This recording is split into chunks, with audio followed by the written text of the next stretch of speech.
my beauties, my wonderful people. Hope you're having a fantastic Tuesday. It's gorgeous out here. Look at that sky. Gorgeous. All right, I think I'm finally over the hump of deliveries needed out of the 100 days. Hey, Svetlana. Look at that. Oh, yeah. Because it was 92 yesterday and it's still 92 today. So I guess I must be like over the hump of like no, it's not gonna go down anymore each day. Like I'm past the month amount or whatever. That probably made no sense, but only 8 more deliveries and then I'm finally out of this fucking gold hell. This stupid gold hell. Beautiful fall night. I know, I love fall. When you can wear a sweatshirt and 625 for 5. I'm just gonna do it. You can wear a sweatshirt and you're not too cold. Drive east on Interstate 95 North. Hey Jill, how you doing? Good to see ya. How's your week going? All the leaves are turning colors too. It's pretty. Maybe I'll go on a hike. Maybe I'll go on a hike with Lauren on Sunday or something. I always like the like orange hue. Like I always feel like there's like an orange or like orangish brown hue during fall that I really enjoy. Reminds me of Halloween, even though it's not even October yet, but tomorrow's October. Gotta go, probably we'll go costume hunting on Sunday. See if I can find something new to dress up as. Something easy. I don't want to spend too much time having to dress up, but I do want to get something for Halloween. Ocean, what's up there, buddy? How you doing, man? Stop giving missiles to Israel. Okay. I love the fall leaves. Me too. What's up there, Jatner? Michaela, how you doing? What's going on, guys? Hopefully you're having a great week so far. All right. McDonald's, let's go. 8 more, and then I'm done with this BS of gold status. No politics? Yeah, I don't want to talk politics.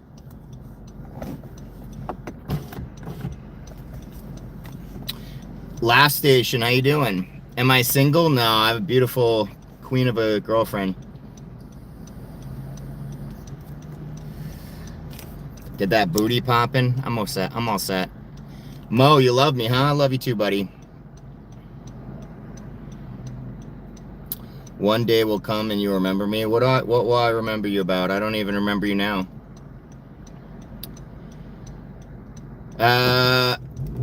Hit the crack or do a backflip? Nah, I'm all set on both of those. Appreciate the suggestion though. No, I don't. Then why'd you say it? Why'd you say it then? Seems like kind of a stupid thing to say. Tell someone they love you and then backtrack on what you said. That doesn't seem very nice.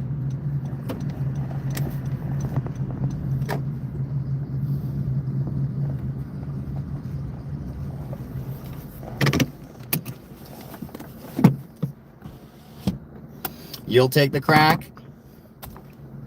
Heron guy? Oh boy. All right, I'm gonna go get this order. I'll be back.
All right.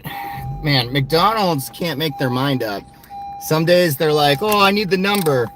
And it won't show the name. This time he's like, I said the number. And he's like, oh, for Rachel? I'm like, dude, you guys always tell me the number.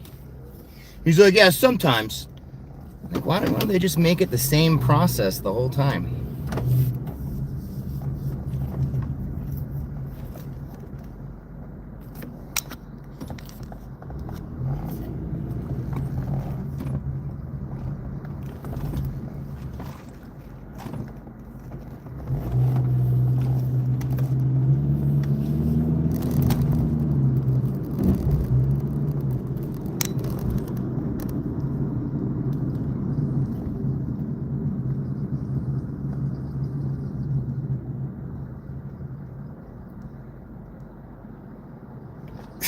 Who is this clown, dude?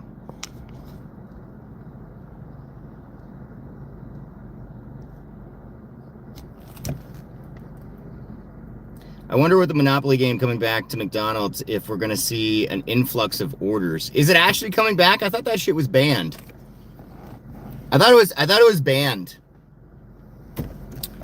Wasn't there like a whole like thing with the Monopoly game where like it was all rigged and they got rid of the Monopoly game because like the whole thing was rigged? And I played the Monopoly game so much when I was younger and never won anything from that shit. You'd get every single piece except for the one piece that you wanted. Am I from Germany? No. All right, I'm switching over. You guys are... I'm not dealing with all this stuff right now.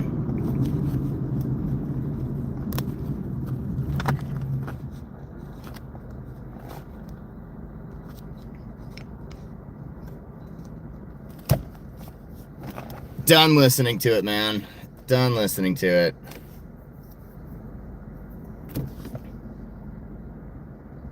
As soon as you sign on to live, there's just a whole bunch of people that are just hardcore trolls. It doesn't bother me, it's annoying. It's annoying. Don't want to listen to it.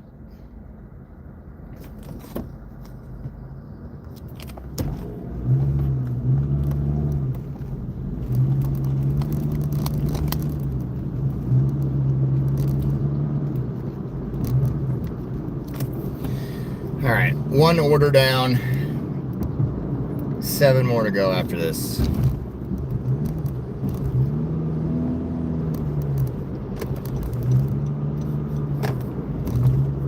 I love how that guy was saying I was delivering high.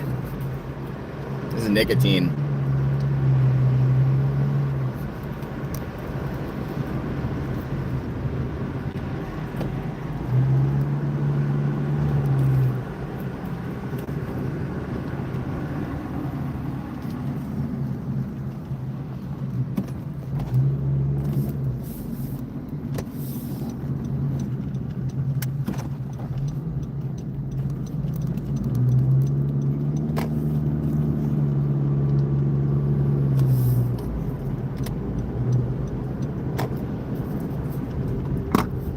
Maybe today I'll actually make over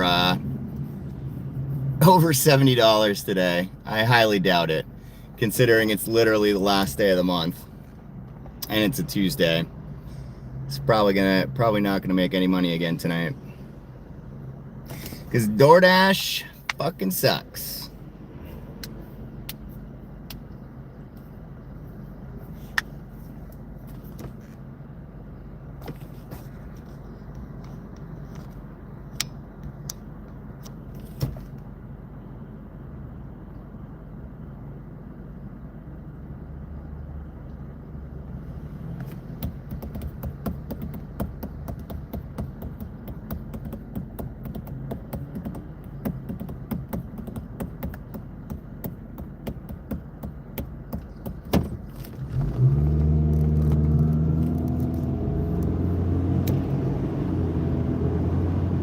I feel like I have to unplug from the world as far as like the internet goes.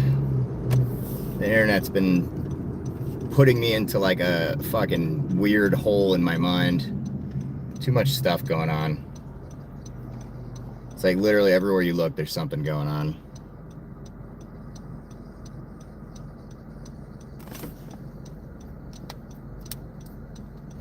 Hawaii in 2 months, though. That's all I care about. What's up, Paco? What's going on, man?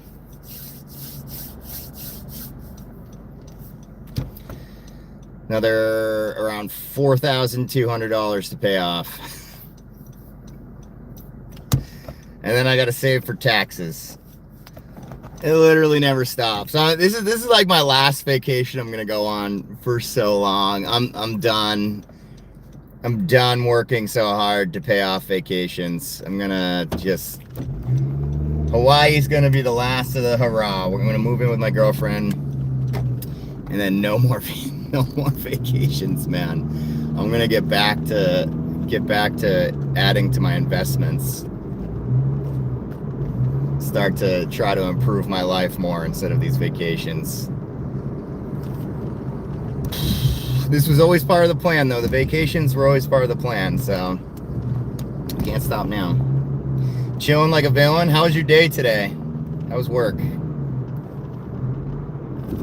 Hey, what's up, Katie? Loved your King Richard's Fair video. I watched it from the start to finish. Wow, thank you. It was a long video. That's commitment. Appreciate that. Sounds like you guys had a really good time. Yeah, it was fun. It was a new location and everything, and at first we were a little disappointed because the other one was like in the middle of the woods, and it felt like magical. But once the whole place filled up and there was like more room, like you didn't have to like be so close to people. There weren't like 2-hour lines. Like there was like no lines for anything, which was great. Yeah, it was fun. Yeah, it was a good time. Lauren really gets into it. When I first met her, I talked about like dressing up and doing stuff. I had mentioned like cosplay, like Comic-Con and stuff. I've never been, but I like dressing up and being like in fantasy places and stuff. And when she first met me, she had never done anything like that. She wasn't like into it at all. And then she dressed up last year for King Richard's, and now she's like, she loves it. She thinks it's so fun. So it's great. How's your week been? How was your weekend, Katie? Did you have a good time? Hey, Avori, how you doing? Good to see you. How's your Tuesday going? Good, not bad. How's your day? My day's okay. You know, like I said, I gotta like it's a 22. I wanna stop looking at the internet, but like I feel like I can't. So I wanna like, you know, I'm not talking about. I'm just saying in general that like I feel like I want to stop looking at the internet, but I feel like I can't because there's so much going on. It's just you get kind of like into this like brain fog. The new location is where Eddyville Railroad used to be. So the tracks that were there, they were right by the joust, and we were actually walking on the tracks, and everybody was like, get off the tracks, blah blah. And I talked to the guy. They still use those railroad tracks. So I don't know if that station's gone or whatever, but apparently they still use those railroad tracks though. You're good? Karate and work tomorrow? Nice. What do you do for work? Hey, Hannah, good to see you. I'm doing good. Yeah, you know, still plugging along. You know, I haven't been able to put any more money into crypto for like 6 months because saving for these vacations, the Hawaii vacations in 2 months. We just came back from Florida. But things are good, you know. I've been using my Gemini credit card, getting 4% back in XRP. I haven't even had that credit card for that long, and I already have like $400 in crypto just from rewards. It's pretty cool. I'm pretty excited about it. I really like my Gemini credit card. How have you been, Hannah? How's everything?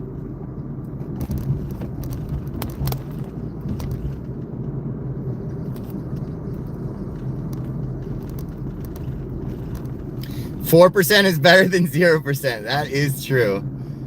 That is true.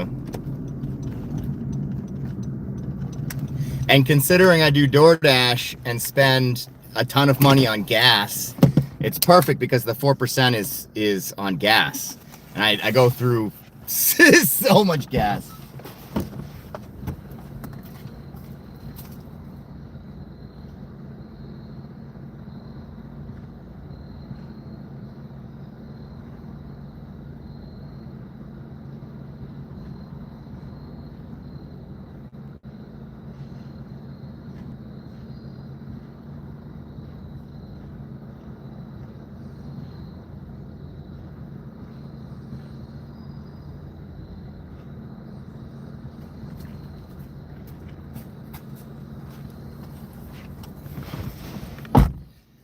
All right.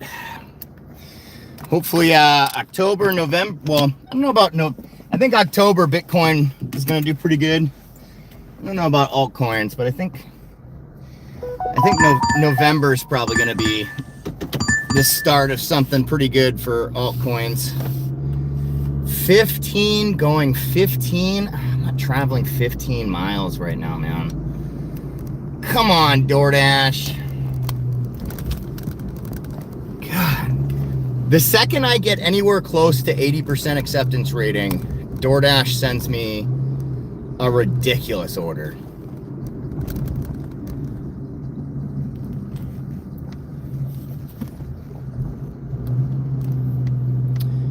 Doing all good. The markets are pretty unpredictable. And untrade 12, 25, or 6. I'll take that. 2 orders. Nice. I need the 2 orders. The markets are pretty unpredictable and the untradeable at the moment. I feel that. So I just sit here trying to make sense of charts that make no sense. Yeah. That's why. So people ask me for a while, because I used to do options trading, and I'm pretty good at options trading if the market makes sense, like you're saying. But if the markets don't make sense and the charts don't, like the patterns and stuff don't make sense, it's difficult to, you know, trade options, because you can lose so much money if you do the wrong trade. So I turned into an investor, and I was like, screw it. I'm just gonna keep buying, and I'll just hold forever. And that's given me a lot of peace of mind. I mean, my account has grown 600% since doing that, and I haven't had to worry about losing any money. I haven't had to worry about capital gains. You know, I'm just gonna keep holding my crypto, and you know, you get, you know, the capital gains is reduced if you hold after a year or something like that too. So focusing on Sol and XRP myself. Yeah, that's good. XRP, Sol. I think Cardano is a really good choice. Sui's a good choice.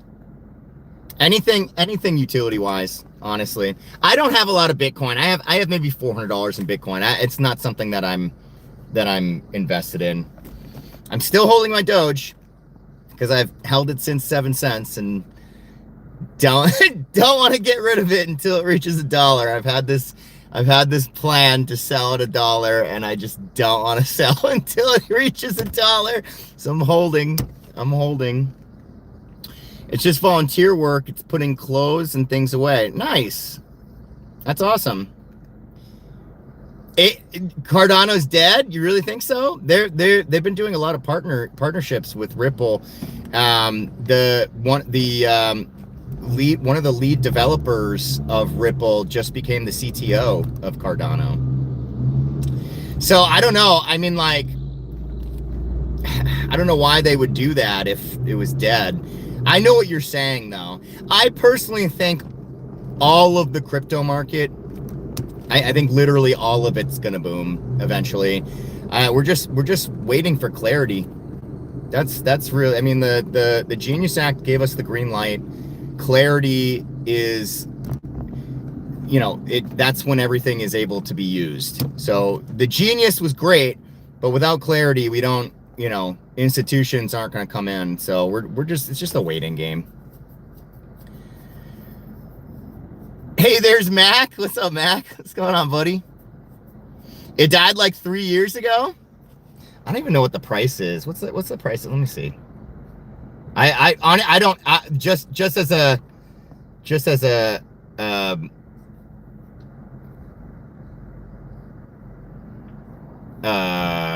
statement. I don't actually own any Cardano.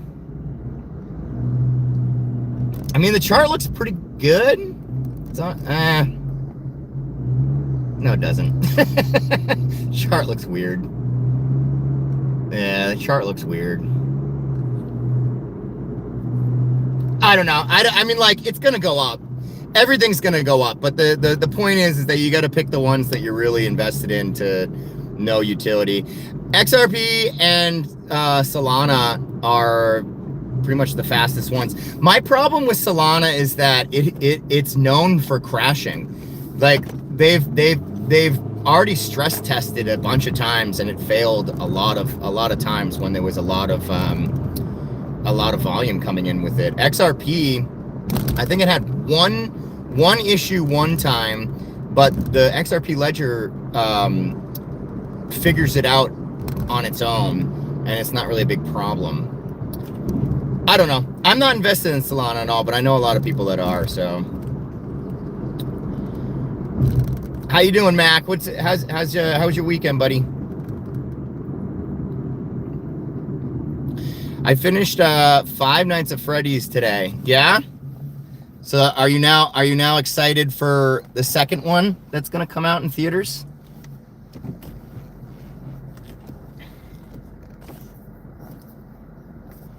I am very excited about crypto. I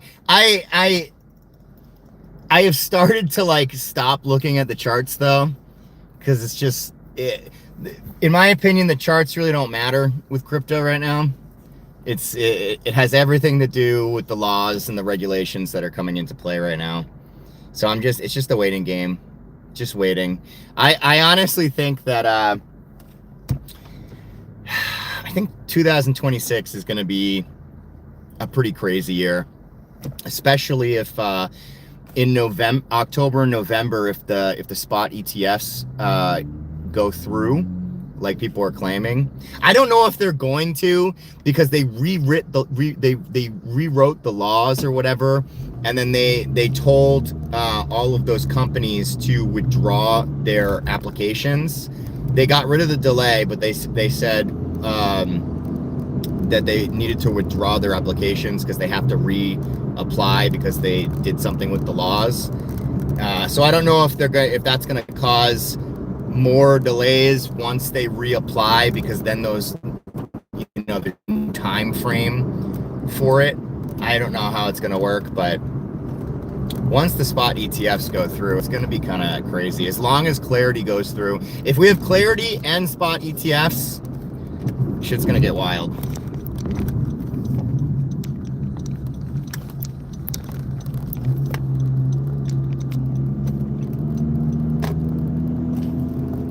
Oh, is anyone doing anything fun for Halloween? Does anyone have their Halloween costumes? And is anyone going to like Halloween parties or anything?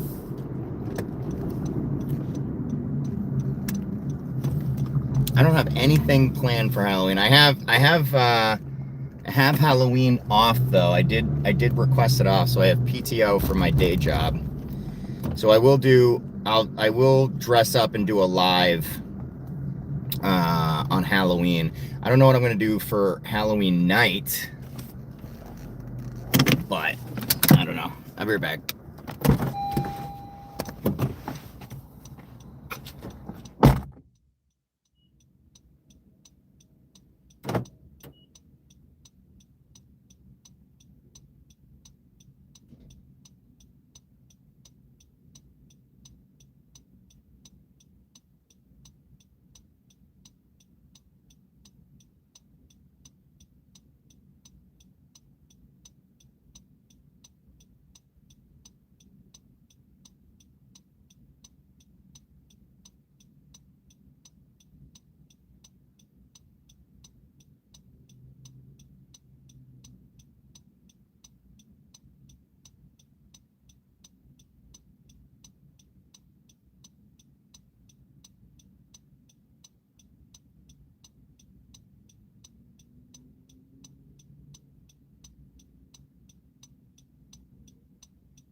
100 feet, turn left.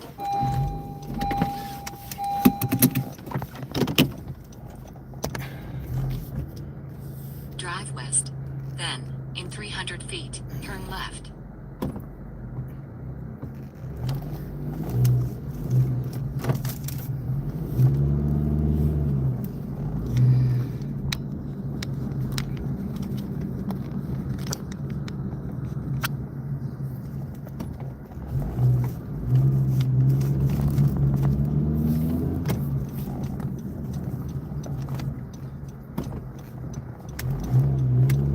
Alright, so this counts as 2 deliveries, which is good.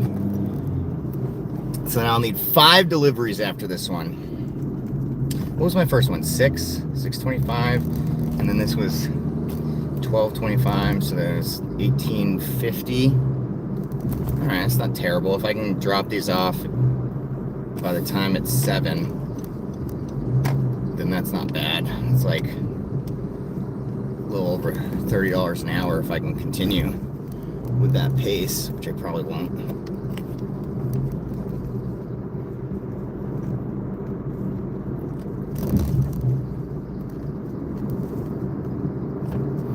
I've been doing so much research on this three-eye atlas, the comet that the Harvard scientist said it's gonna be here, like it's gonna be at the sun October something, and then November something it's gonna be like near Earth or something. I don't remember what he said, but we're gonna get more information in October towards it. But like, so many people are saying that like it's not acting like a comet. At first they said that it didn't have a tail, now saying that it does, but it's illuminating in the front, which is weird because comets don't do that. So they're thinking that, and then like it also like something happened with the sun. It was like a I don't know if it was like one of those man, I'm not gonna remember what it's called, like a sun flare or something happened. And normally when a comet is interacting with the sun like that, it will just like break up the comet or something. Apparently this rock or whatever it is did nothing, it wasn't even phased by it. So people are saying that like it's either made up of different materials that we're not aware of, or it's made up of like, you know, like a spaceship and has like force fields or something. I don't know. It's very interesting because then you see a lot of people are posting videos being like, there was a video from a guy a couple years ago saying, I forgot his name. I have the video saved and everything so I can make a reaction video to it. But he, like years ago, he was like, they're gonna claim that there's a spaceship on the way to Earth. And it's 100% not going to be a spaceship. And they're gonna lie to you. It's gonna be Project Bluebeam. And now here we are, and the Harvard scientist claiming there's a spaceship hurtling its way to Earth. It's getting difficult to look at stuff on the internet and know what's real, know what's not. No, you know, it's one of the main reasons why I've been turning to faith, because it's like, man, I like, if all these things are happening that I can't explain, why wouldn't I have faith even if I can't explain faith? Like, it's just like nothing makes sense. So at least I can have faith and feel like it makes sense to me. But everything else happening right now is just like, none of it feels real. This whole year, all of 2025 just doesn't feel real at all. Everything just feels fake, made up. And I don't even understand it. That's Jeremy Corbyn. Yeah, probably. Corbell. Probably. That sounds familiar. He's got like a beard. He's got like a beard and brown hair. Yeah, he said it a while ago. It's just everything he said was so spot on because it's happening right now. It's fucking happening right now. And like, I don't know how to feel about it, you know?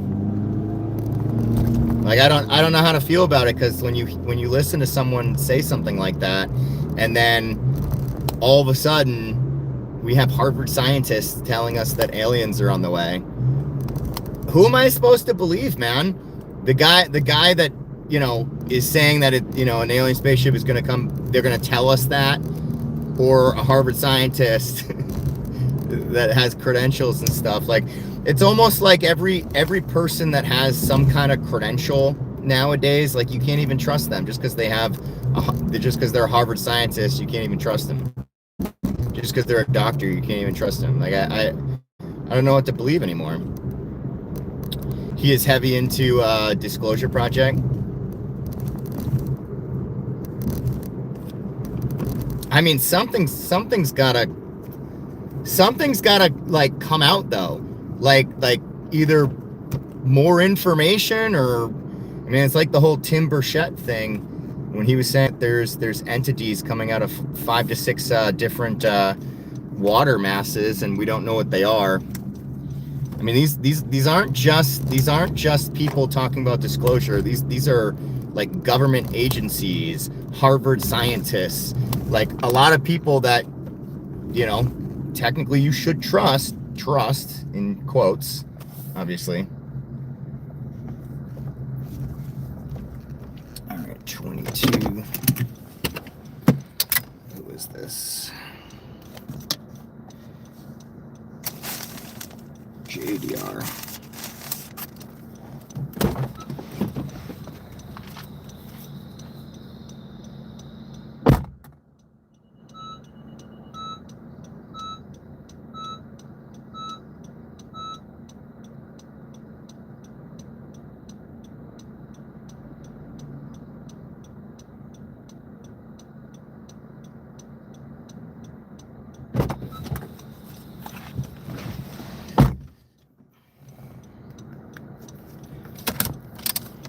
I don't know what to believe either. Interesting that the drones we saw over New Jersey are now overseas.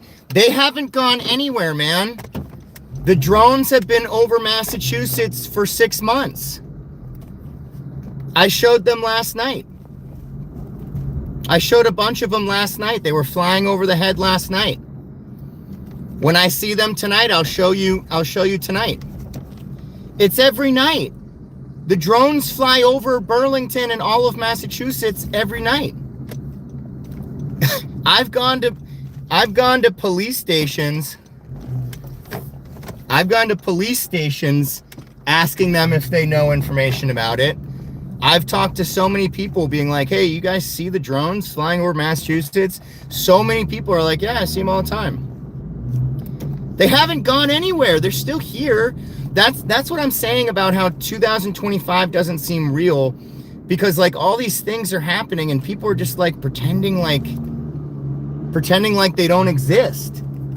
You know, like they were brought up to the president's attention, and then he was like, yeah, I'm going to figure out what they are, and then talk to somebody, and then he was like, yeah, they have, you know, FCC clearance or whatever, like, don't worry about it. And then like everyone just stopped talking about it. And I was like, what do you mean don't worry about it? What do you mean, man? What? How can you just pass it off like it's nothing and don't give us answers?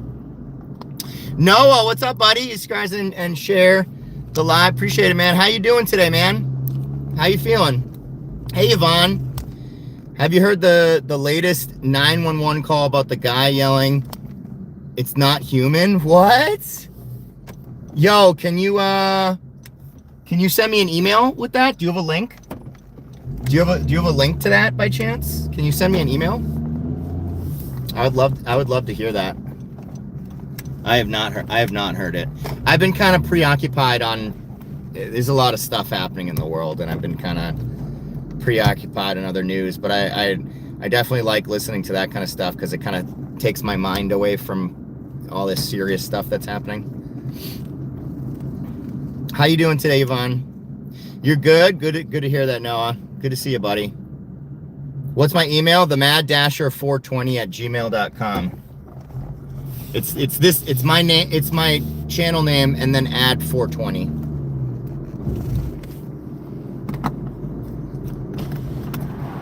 Yeah, I love that stuff, dude. And I'm planning on doing a video on my second channel, Mad Reacts. I'm planning on doing a video of an interview. I'm gonna react to an interview that Charlie Kirk did with this alien guy, and they're talking about comparing aliens to like angels. And it's fascinating because Charlie was saying, I haven't listened to the whole thing, but Charlie was saying, because I wanted to react to it, but part of it he was saying the word angel means messenger. So it kind of makes sense that like people would see aliens back in the day and think they're angels or whatever, because angels are messengers or whatever. And aliens have, millions of people have claimed that they have been abducted or talked to aliens or seen aliens. So they have been sending messages in some way, whether subliminally or whatever. And this guy that he interviewed, he said that he had some kind of disease or something, and it was cured after his contact with the aliens, which I've heard other stories like that, similar people that have had cancer and then were, had some kind of interaction with an alien, and then, their disease went away. I think that kind of stuff is fascinating. I'm listening as I shop in Sparkwater. Nice. Angels are messengers from God. Yeah, that's what I'm saying. What's up, Lisa? That's what I'm saying. I thought it was fascinating, so I'm gonna react to that video soon. I don't know if I'll do it tomorrow or not, but I think it's fascinating. David, how you doing? Hey, MD, how you doing? It's been a few days. Nice to see you. I'm doing great, man. I'm doing great, dude. I got like 5 more orders after this until I'm platinum again, finally, because it has been bad. It has been real bad being gold, dude. It's you really need platinum. You absolutely need platinum, otherwise you're just screwed, in my market at least. Popping in a few, getting ready to make a video. Nice. What video are you making today, Lisa?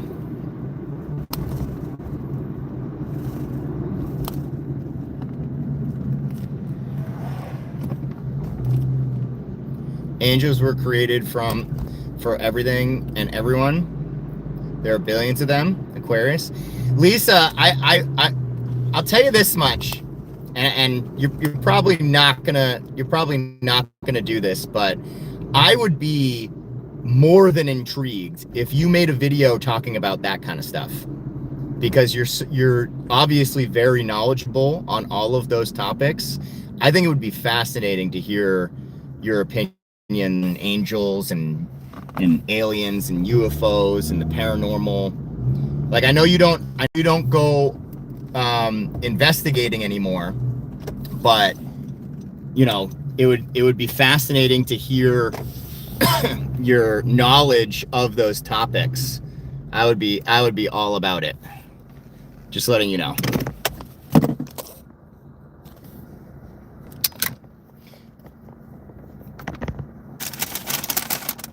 You did one on spirit guides before and nobody watched it?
It was like 2 numbers with that. I thought I was in the wrong house for a second.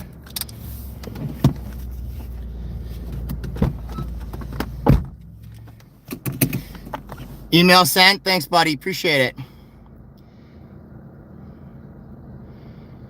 Well, if you ever do make another video of that, Lisa, like specifically about like angels or UFOs or any of that kind of stuff, or paranormal, I would love to watch it.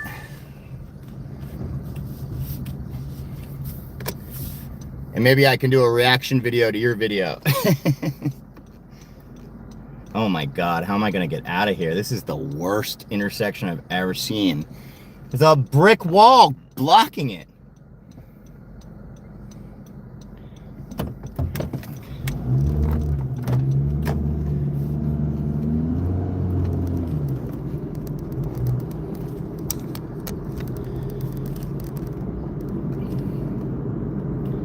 Hanging in, how are you? Angels are in the Bible. No, I know. I'm just saying, I get that there's things in the Bible. I'm very interested in like other people's interpretation of those things. Especially if somebody has like investigated like different realms of possibility connecting those. Like the Bible's great, but it's one interpretation. It's one, you know, explanation of it. But like when you have somebody that has experience in like a whole bunch of different fields, and then they give their opinion on it, and they can connect it to other things that they know and have investigated in, that's what I'm interested in. Somebody's opinion of you know, angels or whatever, and then tying it together to other stuff that they know.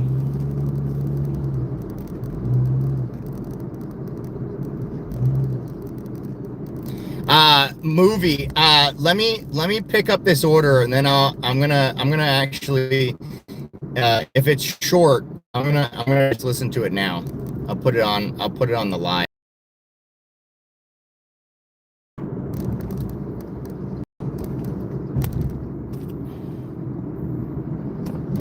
I have more of a northern spirituality.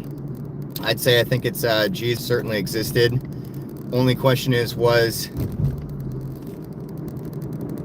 he paranormal?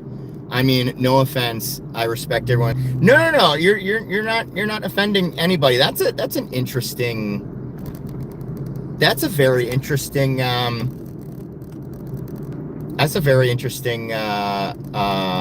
interpretation of it. I don't think I've actually heard anyone say that before. You're talking about like the resurrection, right? Like if somebody saw his spirit, his ghost, whatever you label it as, and then they said that he was resurrected. That's a very, very interesting interpretation.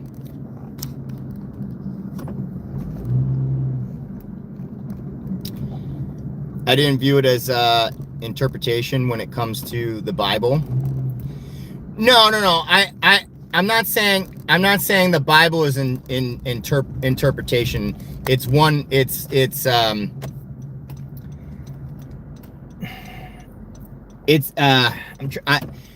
I'm saying the wrong word, I don't mean to. I just mean like, because people read things and they have their own interpretations of things. I'm not saying the Bible is an interpretation. I'm just saying that when people see certain things happening in other categories of life, they can then read something from the Bible and interpret it in their own way. God created Jesus as a human form of himself. I was raised Catholic and went to church regularly. I also have some Lakota culture beliefs as well. You got it. Was the resurrection 100% real? I think he was certainly real, but I was unable to determine the rest. But again, I'm very respectful. No. I'm not taking what you're saying as disrespectful at all. Everyone interprets the word differently. Yeah. That's why, but that's what I meant. That's, I guess, in a simplistic version, that's what I meant, Lisa. I like hearing everybody's opinions of things, especially people that have had, like you, who have done investigations before, and there's a different world, like a spiritual world, a paranormal world. So to hear you talking about it in your own thoughts, in your own interpretation, I know that the Bible isn't, but like your thoughts on it is interesting. You would like the Shroud of Turin. That is surrounded by controversy. Interesting. I'm gonna take a screenshot of that so I can remember it. I'll be right back.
Man, I can't stand it when restaurants, they lock one, like they have a double-sided door, like two doors, and then they lock one of them.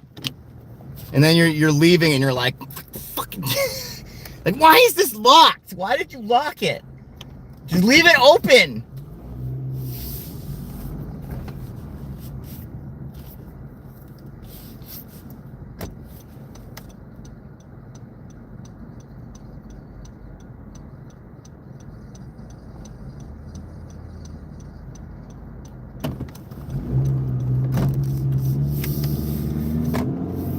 It's interesting that I've never heard that whole that interpretation of Jesus being paranormal.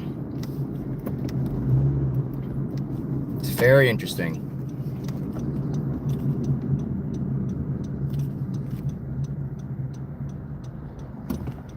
Here's my follow-up question on that. If Jesus was paranormal, would it matter? Would it matter? So if Jesus was paranormal and still came back, you know, still, like, it doesn't change, like, what if he was paranormal and it didn't change the whole story? It didn't change the meaning. Would it change the meaning for you?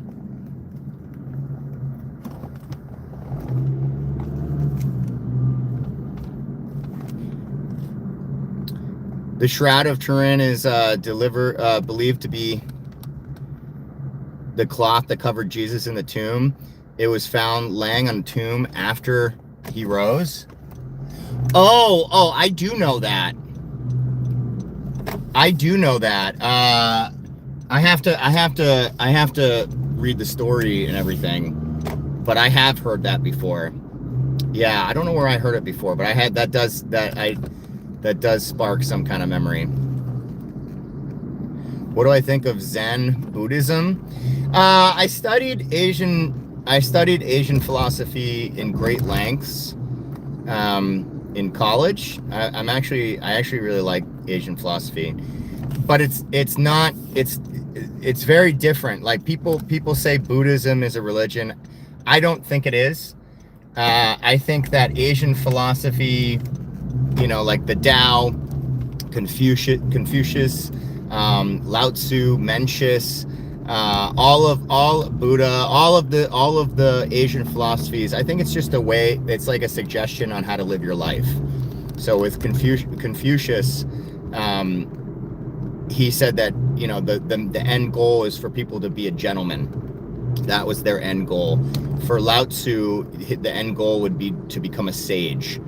So all of them have some kind of way of living your life with morals and ethics and just suggestions on how. It's like the Tao is basically like Winnie the Pooh, where he's always looking for that honeypot, and all these things happen to him, like he'll fall into a river or he'll go into a tree and bees will attack him, but he always has that positive attitude. He always has that wonderful, you know lucky, like, oh, everything's good. It's just a way to get through life, through the ups and downs, to the end where you either become a sage or a gentleman or whatever. It's just a way to live your life. It's not they're not worshiping a god. They're just saying this is how you should live your life, and these are the morals that you should have and the ethics that you should have. Hey Deb, how you doing? Did you get your the information? They analyzed it recently with AI. Oh man, Lisa, if you have any interesting videos of that are recent, definitely send them over to me. I would love to watch. I would love to watch that stuff. I would love to watch that stuff.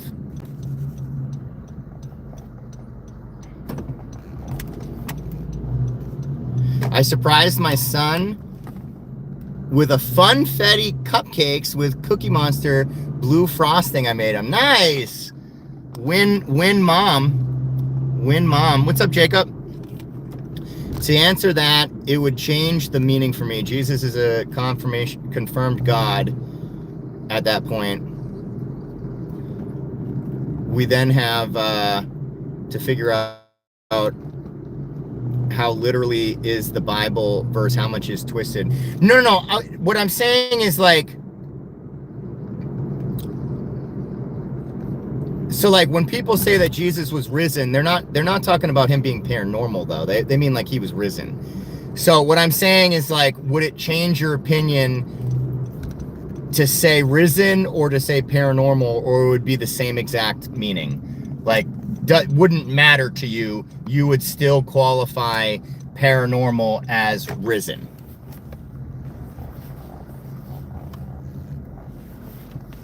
Justin, what's up, buddy? How's the day going with orders? We're still gold, but I have 4 more orders after this until platinum, so we're getting there.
update, I'm going to a cardiologist this Thursday. Blood pressure is high, heart rate is still low, and they're changing the EKG.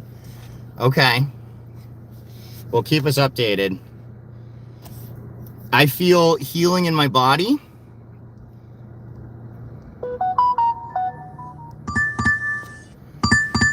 $16.25 going 12 miles. Oh, man, 2 orders. I really don't want to go to Somerville. No, I don't want to do that. 74%. Might end up with a heart monitor for 24 hours.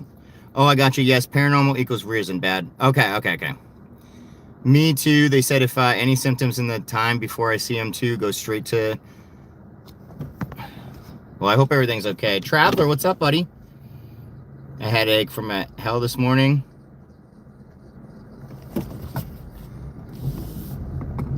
All right. So here's my thing, movie. Okay, because you were saying it would change everything for you if you knew that he was risen. So here's my thing, right? We do not have evidence.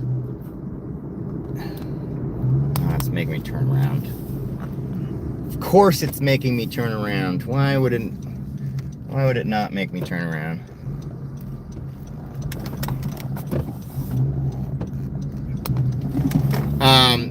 Here's my thing with it. Like, so with aliens, right? We have technically, unless the government has this information and we don't, technically we've never seen an alien. We've never seen an alien spaceship. There is currently no evidence that, and again, I'm putting this in quotes because obviously, like, a lot of us think there is evidence, but currently we don't have anything that we can hold to confirm that an alien spacecraft has ever existed or an alien ever existed. But I still 100% believe in aliens. Using that logic and applying that to Jesus, the amount of evidence that describes everything in the Bible, not using the Bible as facts, but using other facts to quantifiably confirm the information in the Bible. There is a ton of information that does confirm Jesus was real, does confirm people's sightings and all this other stuff. We might not have irrefutable evidence that people use, but there's enough for me to have faith and to believe. And that gives me comfort because of that. The same way that I irrefutably refuse to not believe that aliens are fake is the same reason why I am believing in Jesus. I don't know if that made any sense, but like, there's a lot of stuff that I've seen that I cannot explain and I cannot prove to anybody else that it actually happened. Like, I've been looking up in the sky for a while now, but this year I have seen orbs materialize in the sky, do maneuvers that I can't explain, disappear back into space in a blink of an eye, like moving really fast. I can't explain any of it. I've seen a lot of stuff I can't explain. Doesn't mean I don't believe in it. So that's why recently there's a lot of other reasons why I've gone into my faith, but like a lot of the reasons why I'm justifying it is because I believe in a lot of stuff that I can't explain. So why would I have to explain the Jesus was risen thing and, you know, my faith? I don't see the need for it, but I do see the need to have faith in general.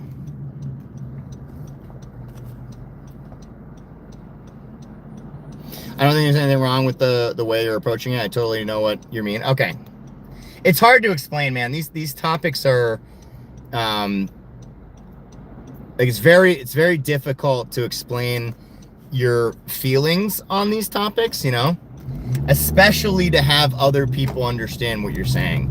Like I've tried to have conversations with my girlfriend a bunch of times about Jesus and my faith and all that stuff, and her immediate reaction to hearing it, she goes right into all the things about the church and all the things that she didn't like about the church. And that's more religion to me. That's not faith. That's not the relationship between you and Jesus and you and God. That's talking about religion. And it's hard for me to, what are you fucking looking at? What are you fucking looking at, guy? You want to get out of the car and fucking tell me that? Fucking staring at me with your fucking Tesla? Shut the fuck up. Don't give me a fucking look because you were taking a fucking left turn, you little bitch. I can't fucking stand little fucking pussies, dude. There's been a lot of fucking pussies hiding behind their fucking cars recently. Giving looks or something. You should have seen this douchebag's look that he just gave me. Fucking little pussy, dude. I'll be right back.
You were baptized Lutheran. I don't like going to church, but I have my own way of believing. Yeah, which I think is fine. That's what I've been trying to explain to Lauren. It's like, you don't have to go to church to have faith.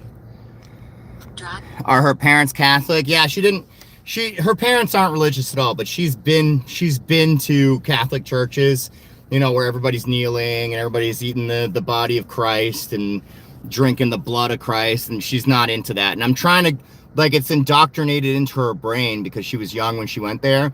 And I'm like, you don't need to do that stuff. Like, it's not necessary.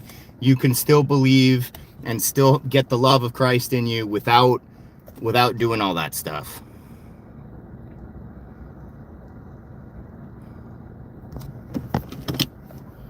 Man, I really want to find this fucking Tesla guy, dude. You should have seen, as he's making a turn, he's like staring me down. It's like, dude, shut the fuck up, man. I would have loved to get out of my car and been like, you got a fucking problem, dude? You got a fucking problem, bro?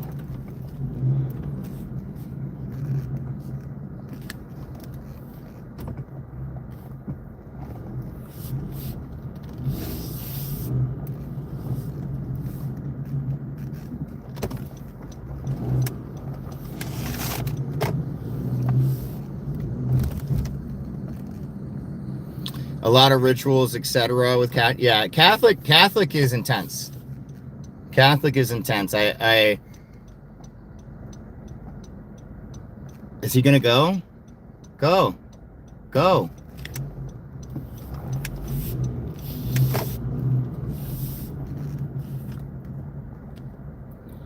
I kind of relate Catholicism to like Orthodox Judaism. I hated Orthodox Judaism. It's like saying a prayer over everything in a very specific way, putting a box over your head, wearing a yarmulke, doing not that yarmulke is Orthodox, but like you had to, wear several hats and dress a certain way and do things a certain way, and it was just so it feels like a cult at that point. It kind of takes away from the whole like faith part with Jesus. It kind of makes me feel like I'm more in a cult than I am, having faith in God.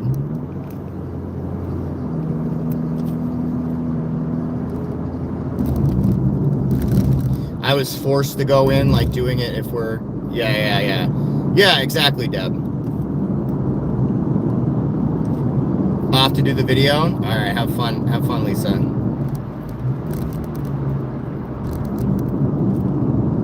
I just want to have faith and do it my way. I don't want people telling me how to have faith. I think I can believe in God and do it my own way and not have people tell me rules. I think when you start introducing rules on how to have faith, that's where people lose me. That's where people lose me completely.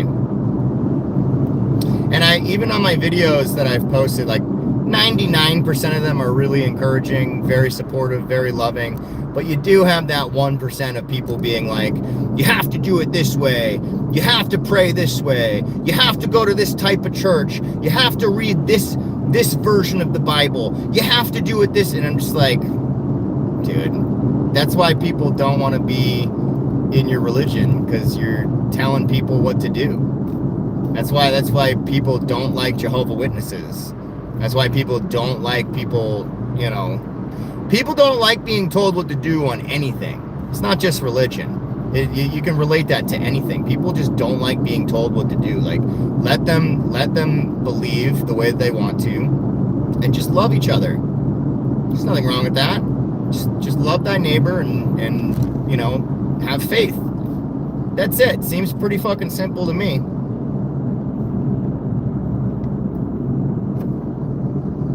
The whole thing about, the other thing I don't get about the whole sinning thing, because technically we're all sinners. So when they say like you can't drink on Sunday, you can't swear, you can't gamble, you can't do all these things, why not?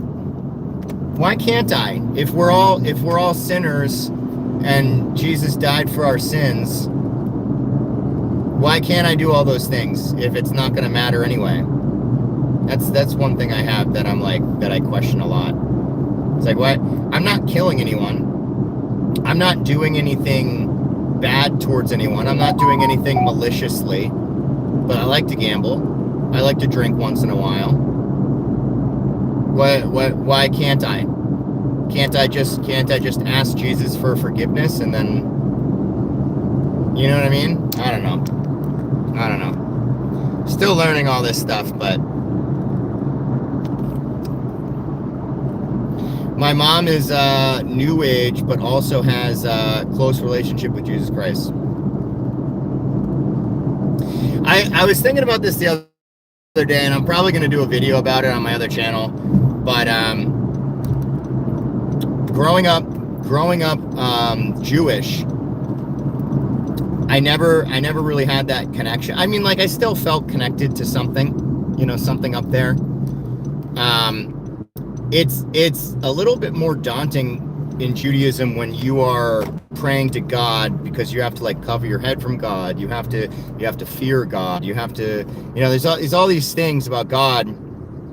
And I always thought that he was like very intimidating, and that I don't really want to have faith into something that I'm intimidated by, the idea of Jesus being a man, I almost relate to it more because I see his flaws.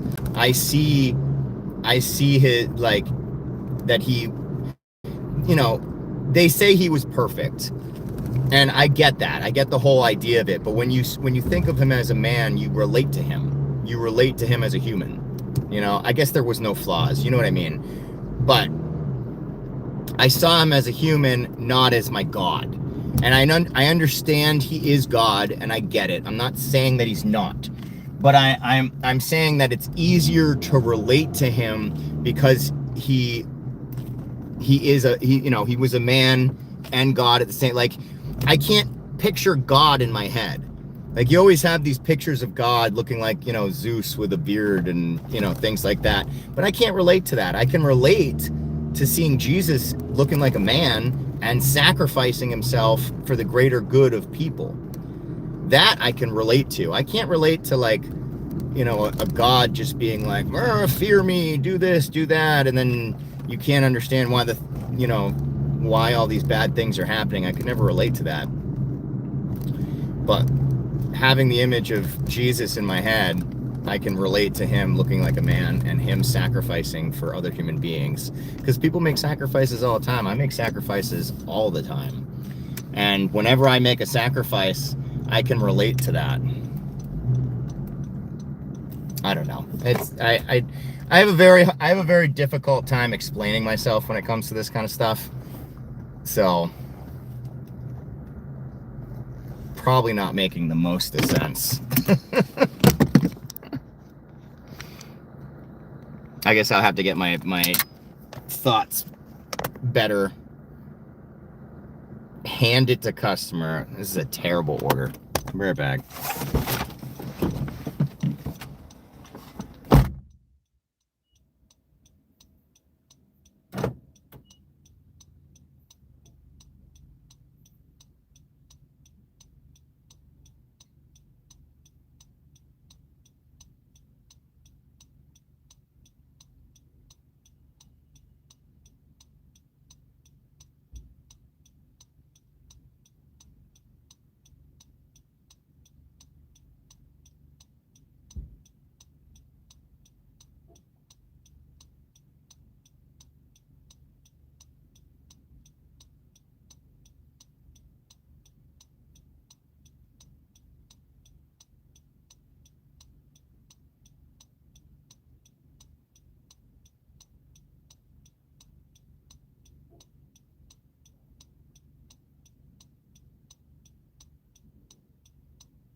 Jesus Christ, dude.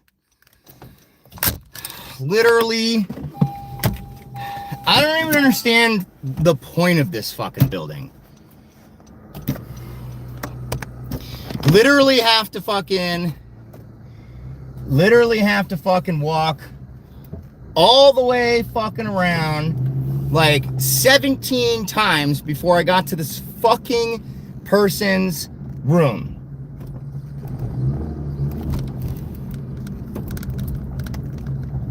You ever want to feel like your life is completely worthless? Do fucking DoorDash, not platinum.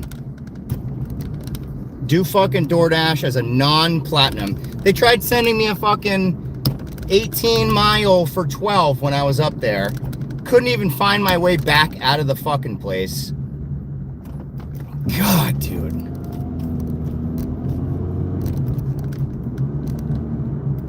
She wouldn't even let me into the fucking building. Somebody else let me in. So stupid. Did I make the 9K yet? Well, it's technically 10.5K. I already paid for the trip on my credit cards. I still have to pay off like $4,200 because we went to Florida and I spent a shitload of money. I totally follow that you're saying, and yeah, that God in the Old Testament is super intimidating. Yeah. Hey, Colleen, how you doing? Hey, Kaylee. Just sitting here fucking pissed off at fucking DoorDash, man. God, I literally, like,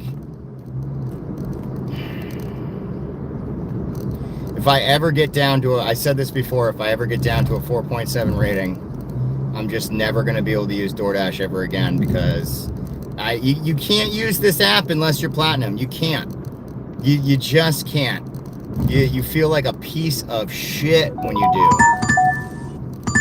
Like, look at these fucking orders, man. Look at these fucking orders, dude. What is that? I'm not taking that. Fuck you, DoorDash. I'm down to 72%. God, I fucking hate this app so much, man.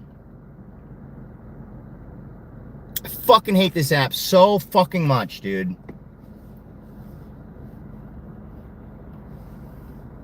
It's gonna be like the best day of my life when I can finally never use these fucking apps ever again. Fucking scam artist, piece of shit, terrible human beings that fucking run this app. And then the customers are fucking just as bad. God, dude. 2 weeks of doing gold and you just hate fucking life, man. You hate fucking life. Two weeks of doing gold and you just fucking hate everything. God, man. So annoyed right now, dude. So fucking annoyed.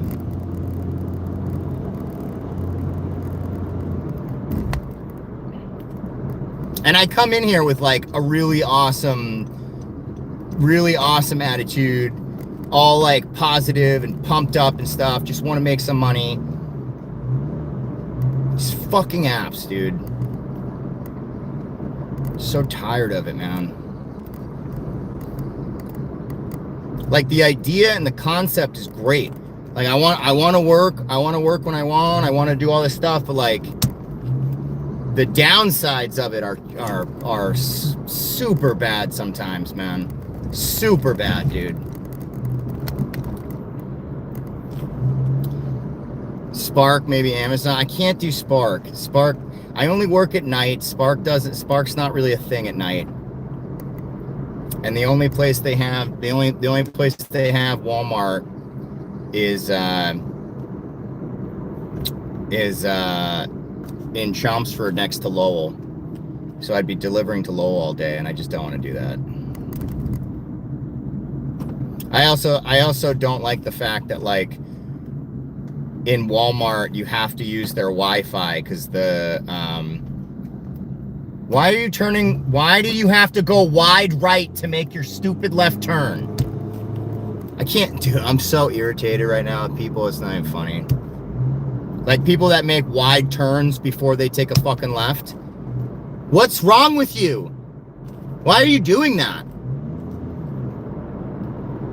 Just so people can't pass you when you're fucking taking a left? I'm so done with everything right now, dude. Oh, I'm so fucking irritated.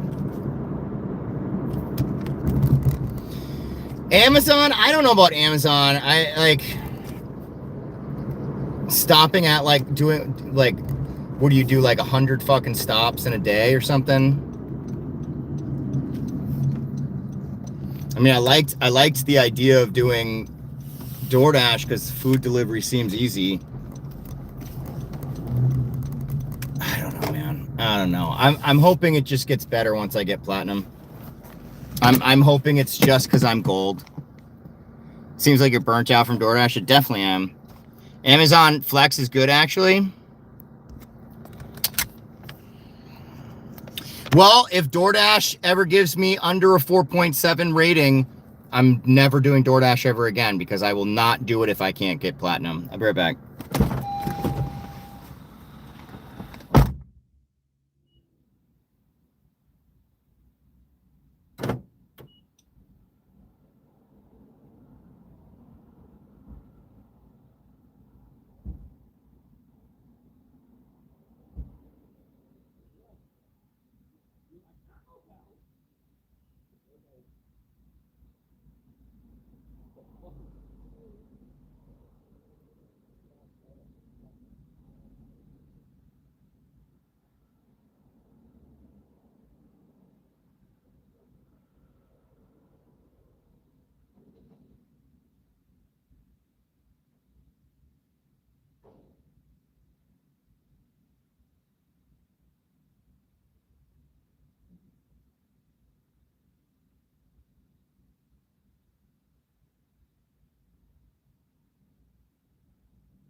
At most, I do like 46 packages, but it's like 38 stops or so.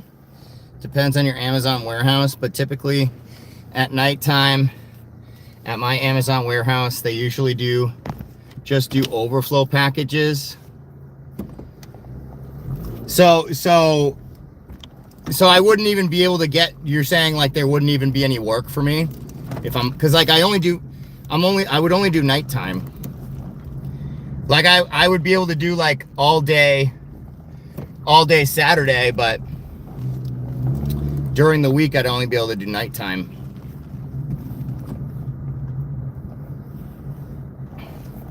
In LA is good per hour, $30 USD, but you have to be fast and get blocks.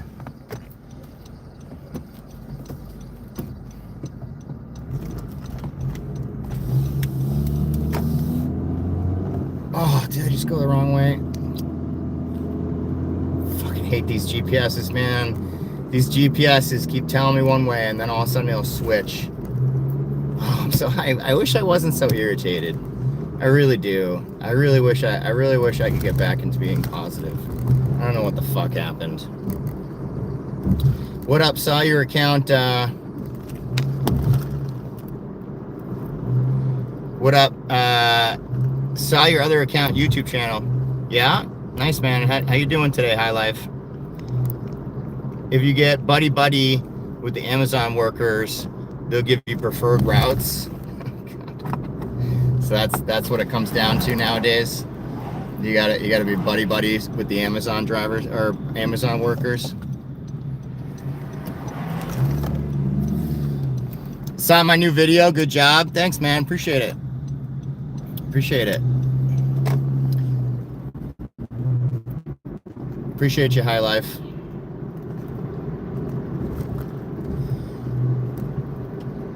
I just don't know how Massachusetts is, or how it works, or if you have a Whole Foods Amazon. Yeah, we do have Whole Foods. Yeah, we do have Whole Foods. There's a lot of places you can bring your Amazon packages for them to pick it up.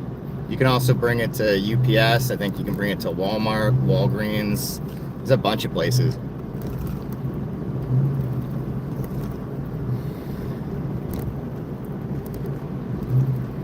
Hey, what's up, Sam? What's going on?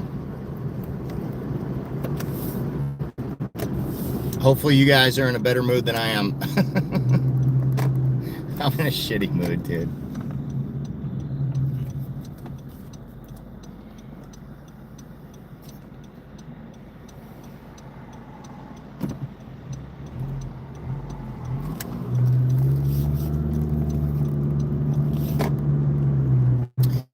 And definitely burnt out from the delivering apps. 100%. I don't know if doing a different app would change it.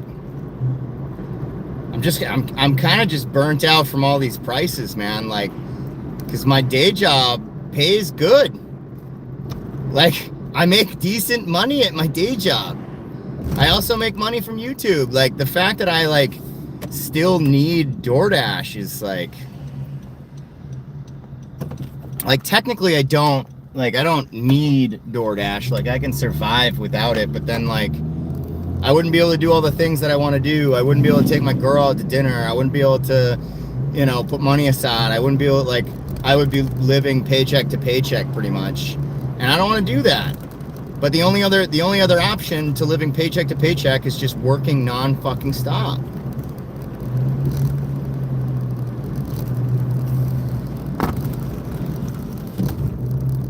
Like in Massachusetts, I saw a survey or a statistic or something. They were like, you need to make $150,000 in Massachusetts to like comfortably live. That's crazy, man. That's absurd. $150,000 a year to live comfortably. That's asinine, man.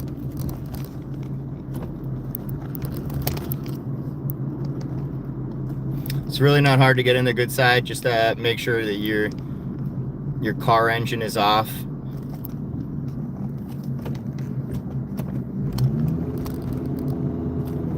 That you're wearing your vest and you don't make stupid mistakes. Been good. Took the day off. Days off are great, Sam.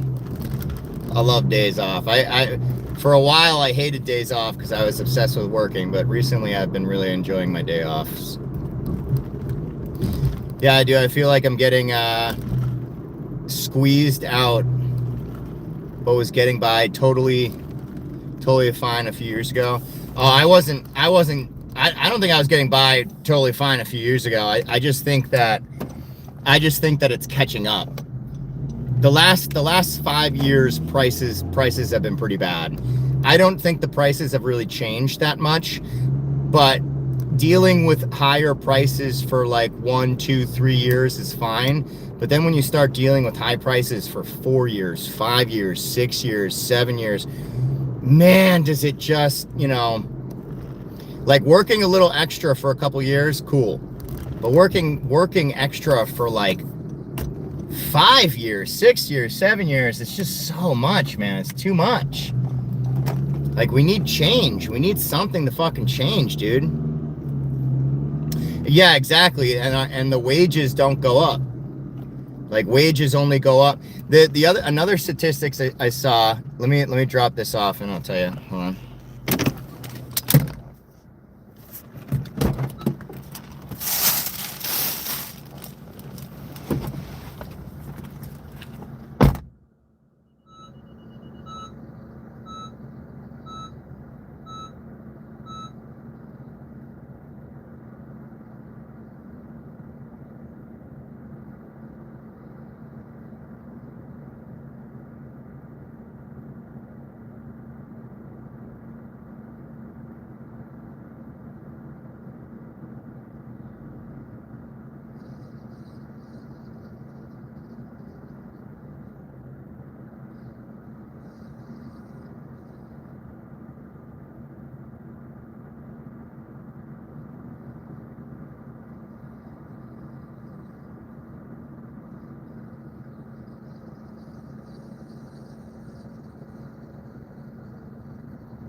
The other statistics I saw was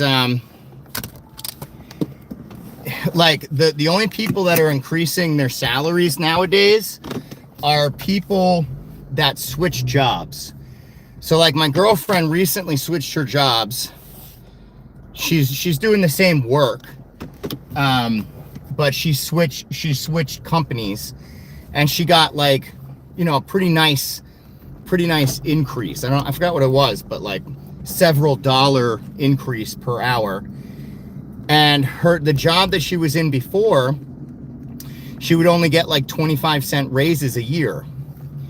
So the statistic I saw said the people that are making more money, or it's a lot better to continuing to switch jobs if you can. Like if you're in healthcare, you can probably switch jobs all the time because healthcare is always in demand. And she's a PT. And she might even do it again because we're moving in at the end of the year, and she's got to live closer to where we're moving to. And she'll probably make more money. She'll probably get even a bigger raise. But they're saying that like the people that stick with their jobs, like me, I've had my job for a long time. Like I'm perfectly fine with how much money I make. I'm not trying to make too much money at my job, because that's when you run into the problem of people wanting to let you go because you're making too much money and they can just get someone else for less. So I'm comfortable with what I'm making. So my like, you know, $1,000 raise a year or something is okay with me. But yeah, it doesn't keep up with the inflation. I mean, they do have like 6 o'clock shifts here to 10 o'clock at night, like 100 plus sometimes. I mean, like that's better than what I'm making. So I guess I'd be fine with it. Yeah, maybe it's how long we've been living with it, because even a few years ago it wasn't great. Maybe that's to be honest, movie, if you think about it, prices were actually worse, because think about how high gas went. Like some of the prices have actually come down. And I'm not getting into a political talk. I don't care about left or right. I'm just talking about what I've experienced over the years. And some things have gone down in price. But the length of how long we've been exposed to these prices has been absurd. Absolutely absurd. Not to mention, we dealt with COVID and we were all locked up in our houses. And then after we got out of being in our house, we had to deal with all these high prices. So it's like one trauma after another, and we have to like deal with it nonstop, and it's just too much. You who are Peter 2:18 to 20, you who are slaves must accept the authority. Hold on. Where I'm going. No, I don't want to go there. I want to go to this one. Hold on. I'll read what you said in a second. You are slaves must accept the authority of your masters with all respect. Do what they tell you, not only if they are kind and reasonable, but even if they are cruel. Sounds like you're living up to your God's expectations.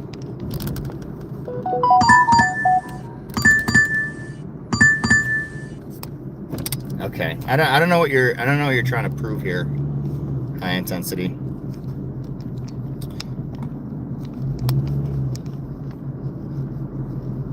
Yeah, but as soon as God, these roads are so fucking stupid.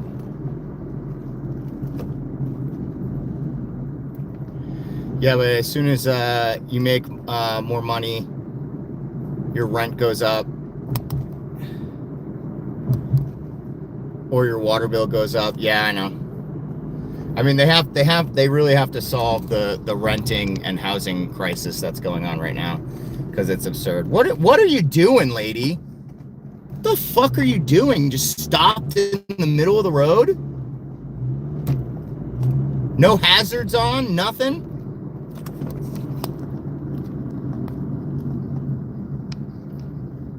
That's what I just got last week, 25-cent raise. Yeah, it's terrible. It's terrible. And then you see somebody else that might like go from your job to another job, and they might make like $1 more because they switch jobs. So it's like jobs like having loyalty to your company is like no longer as good as like going from one company to another. Teal Luke? Lisa's making a video, she said. She'll probably be back.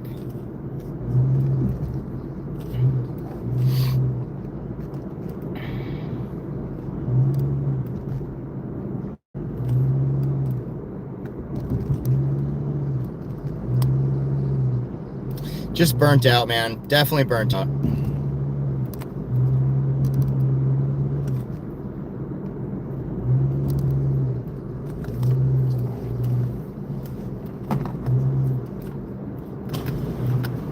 Just need XRP to go through the roof already, so I can fucking give up everything.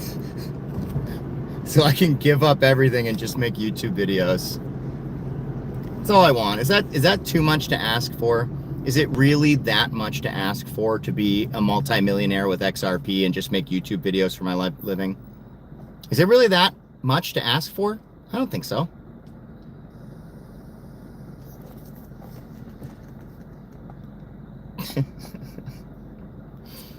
Luke, can you make crypto go up already, please?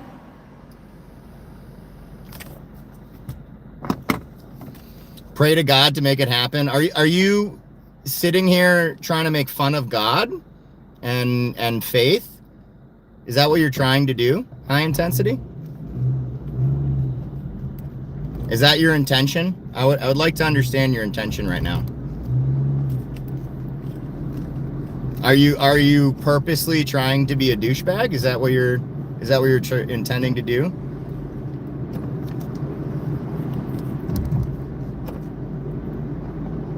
You can be honest with me. Tell me what your real thoughts are. Are you trying to put down people that have faith? Are you trying to say something negative about that?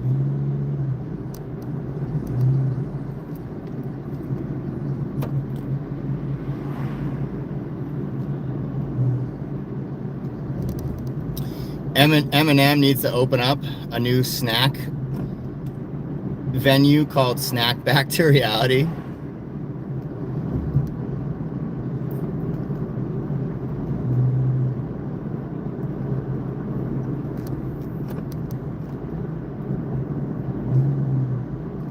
I know you just quoted the Bible, but like it seemed like the way that you're coming across it seems like you're like the quote that you're giving and then telling me to pray to God about it, laughing afterwards.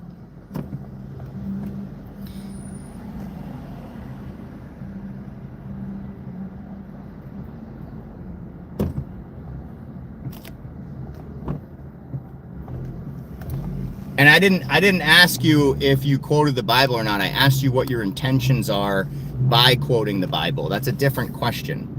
I'm asking what your intentions are. What are you trying? What is the point that you are making? Without using Bible quotes, what is the point that you are making? That's what I would like to know.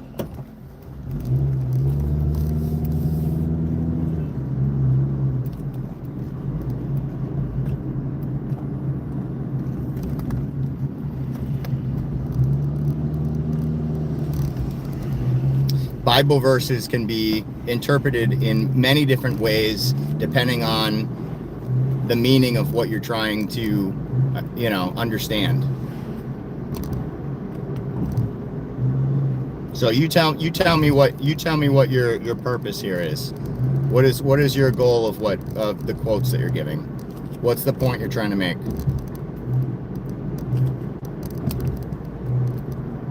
Or do you only want to quote the Bible and not actually tell me what, in your own words, what you're trying to say? My favorite Bible is the LeBron King James version.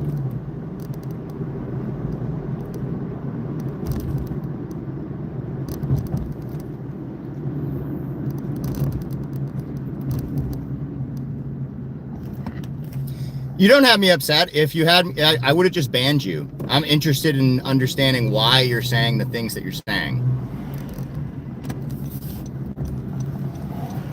It's fine that you think something is stupid, but then making fun of somebody else for not thinking it's stupid, you're just being an asshole.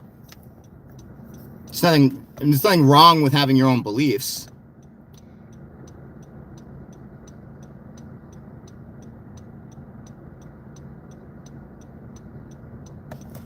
All right, now I'm done with you.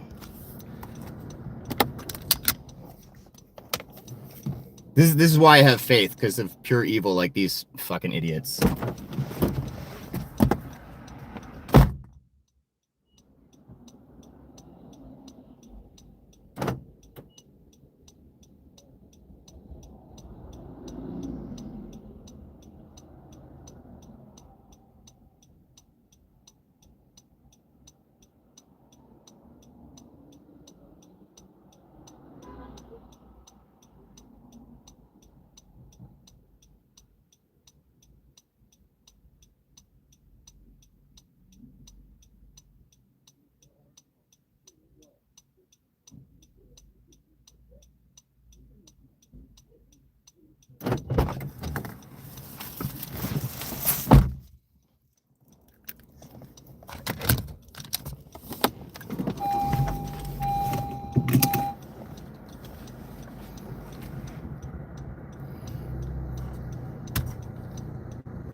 I thought I already picked it up.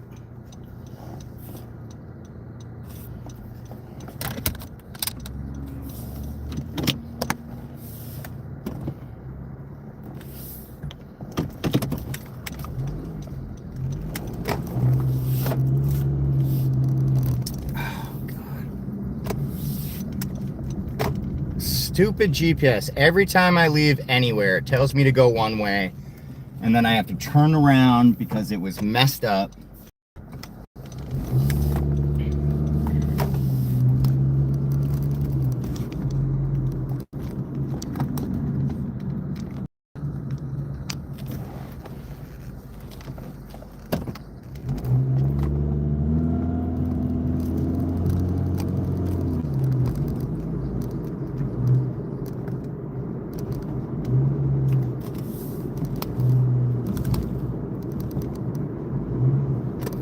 All right, how many more to deliver? I think I got like 2 more until platinum again.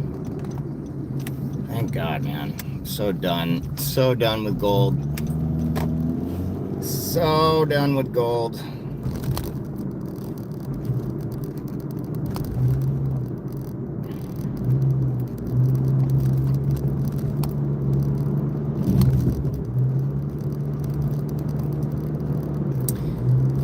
Ay, ay, ay.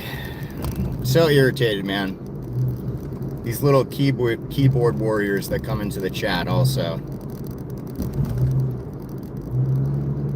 It's funny because all those people that talk into the chat the way that they do, those people would never say it to my face. Everybody has all this confidence behind their little cell phone nowadays. I think that's a big reason why the world has turned to shit. Because everybody thinks they have anonymity. Everybody thinks they can say and do whatever they want because they can hide behind their little username. It's pathetic.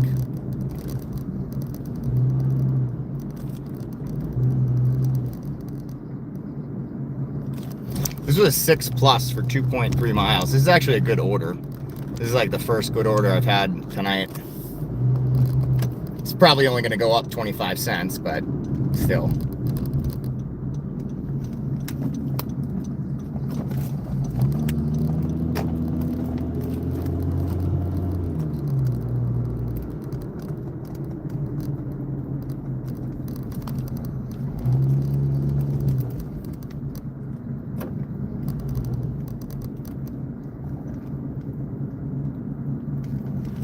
I just got a comment from Lava. I haven't seen him.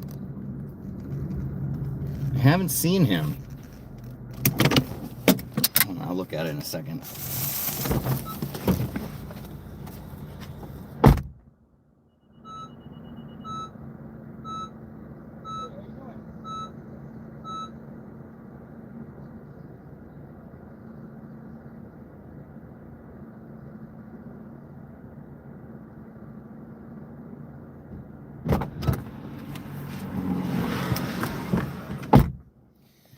Went up $1.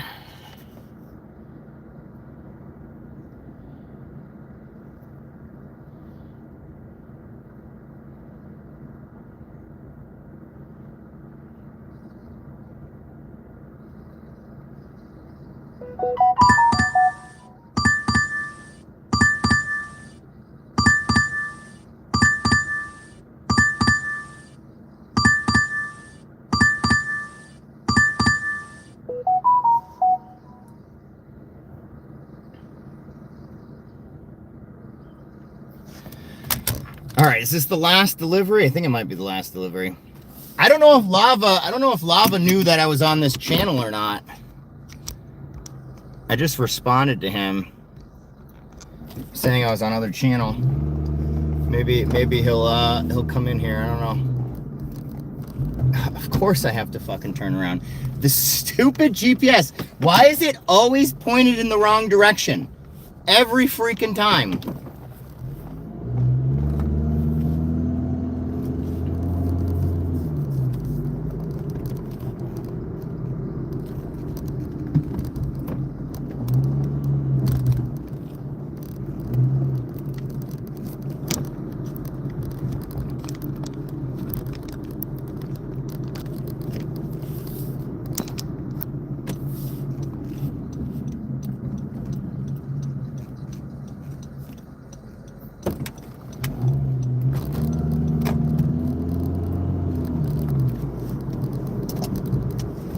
All right.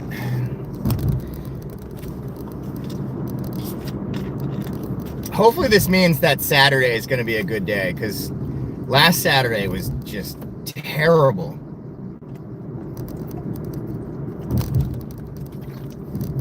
I would really love to have a Saturday for once that I can make like $300 like I did before. I miss those days. I haven't seen one of those days in a long time. $300 day. I haven't seen one of those days in a long time. So much work though. God, you gotta be on all fucking day.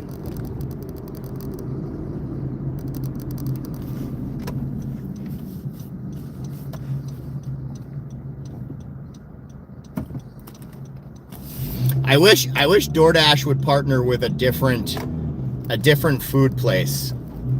Instead of McDonald's doing like 8 deliveries for McDonald's, I wish they had 8 deliveries for like Kava, or 8 deliveries for like Chipotle. If they had 8 deliveries for Chipotle where you get a free meal from Chipotle, oh my God, be the best fucking thing ever, dude. This whole thing with McDonald's, I don't eat McDonald's. So every time I complete one of these things, like I think I'm like one or 2 deliveries away after this one and getting the free McDonald's meal. But I don't eat McDonald's. So it just goes to waste. I don't use it.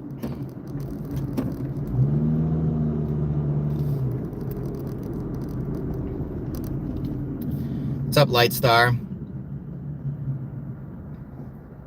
Do you talk to your wife about your work days? What do you mean?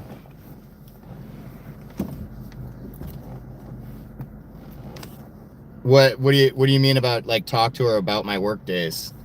Like how was work? That kind of stuff? I mean, she's not my wife yet, but I talk to her every day. I call her when I get done with DoorDash. And she tells me how her day was. I tell her how my day was, etc.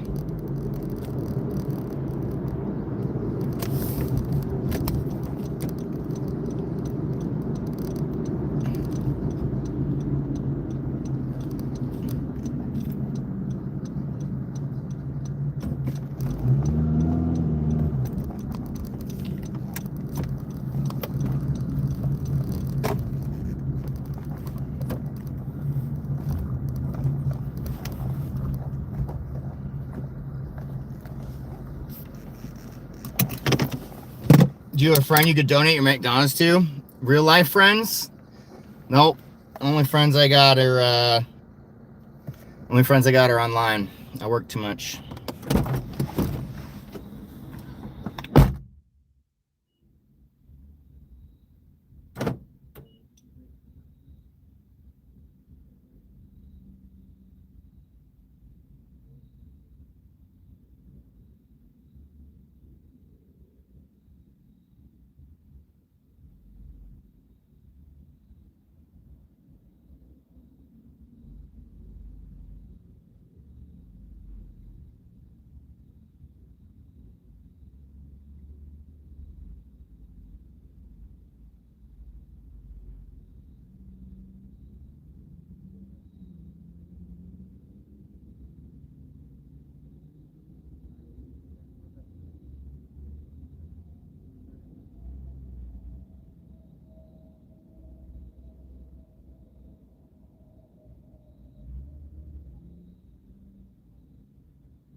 That's who my friends are, 2MD. Yeah, no, I'm not upset that I only have online friends. I just don't. I mean, like, I have some in-person friends, but I never see them. Well, you know, what you could do is take your free McDonald's and donate it to one of the police officers at the police station or the fire station. Yeah, that's true, but they probably wouldn't take it though. I mean, like, I can try one day, but I don't know, man. Taking McDonald's in a bag that, like, you don't know the person and stuff, I don't know. It's a great idea. Another idea is to give it to homeless, but there's no homeless around here. I would absolutely give it to a homeless person. You would have to do is just deliver it there and tell them someone sent it anonymously to the police station. No, I wouldn't want to lie. That would defeat the purpose of what I'm trying to do. I wouldn't want to. I'm not a liar. I swore off lying about things many years ago. I don't like doing it. Even if my girlfriend asks me to lie about something, I don't do it. I've changed that part of me many years ago, because I don't like having things on my chest. And I know it's a white lie. So it's not like, you know, but I don't want to have to make decisions about, like, white lies or bad, you know, whatever. I just tell the truth anytime. That's just an easier way for me to live my life. I tell the truth.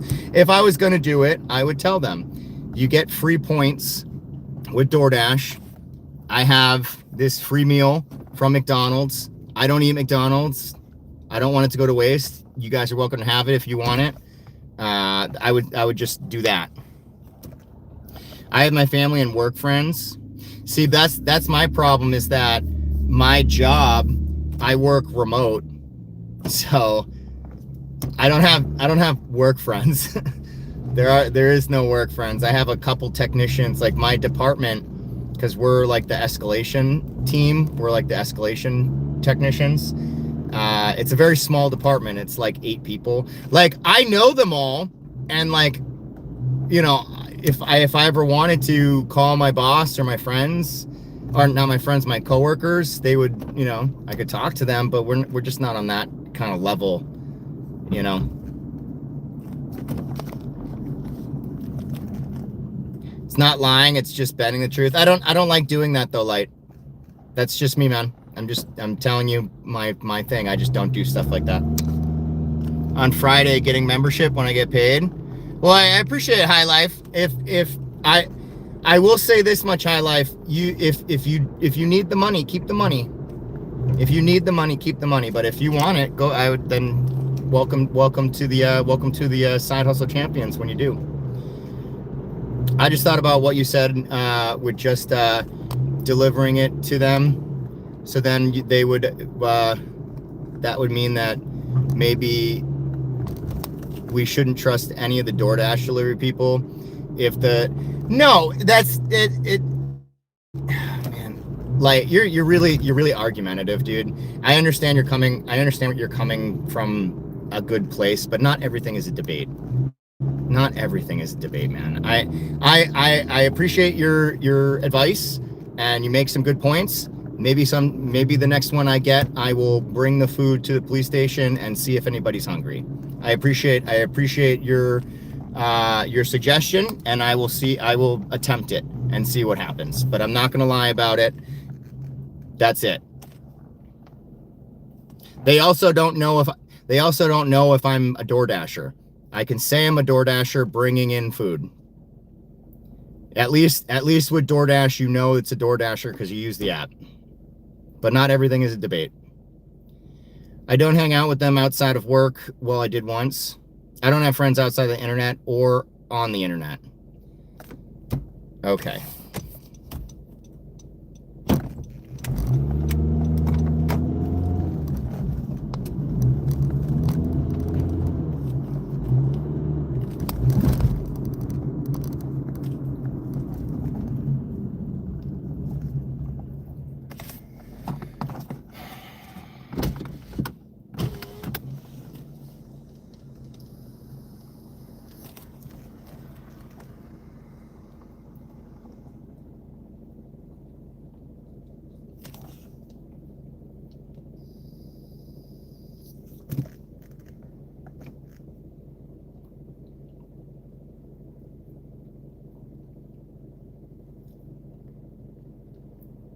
I think it's like you said, MD, our lives are busy. Yeah, and you know, I think that's like the biggest thing that I'm like dealing with right now is the fact that like I know I'm doing this on myself, and I had this plan, and I'm trusting the plan, and I'm still doing it. Like otherwise I wouldn't be out right now working, doing DoorDash right now. I don't technically need the money. Like yes, I have to pay off my credit cards, but like I could eventually do it with my day job. Like I don't have to be out right now. I choose to be out. So I understand that it's my prerogative to be here. It just sucks because it's like, it feels like we work for that one fleeting moment of having time to ourselves or time with our family and friends or that one vacation, but like the rest of our lives is just working. And I get the points that people make about, well, you don't have to work, you can just like cut back on things, work less, and spend more time with your family and friends. I get that, but like there's things I want in life, and just feel very stuck with the amount of, I'm just tired of working so much. I'll be pretty pleased with when the time comes that I don't have to work as much as I'm doing, which has always been the plan. It's always been the plan that I work a lot now so then I don't have to work later, and the sacrifices that I make now will be worth it in the end, and I have to keep reminding myself of that. But during this time, it's going to be, you know, I'm going to have ups and downs. I'm going to have tribulations. I'm going to have frustrations. I'm going to be irritated. I'm going to be frustrated. So I just got to have to deal with it.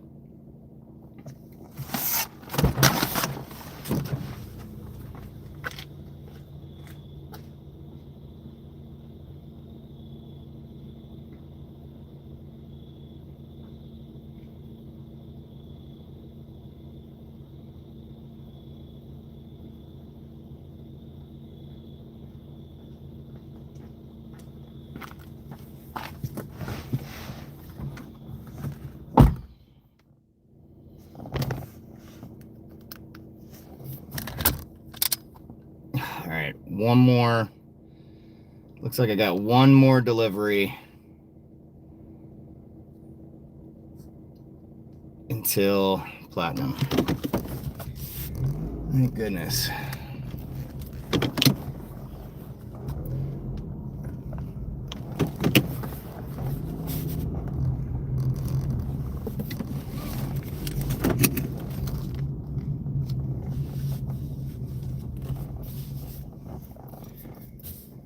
I can actually see DoorDash services setting back down into maybe a teenage job for kids. I mean, if the teenager has a car, at this point, who has the money to buy their kid a car, and they can't buy the car themselves unless they have a job?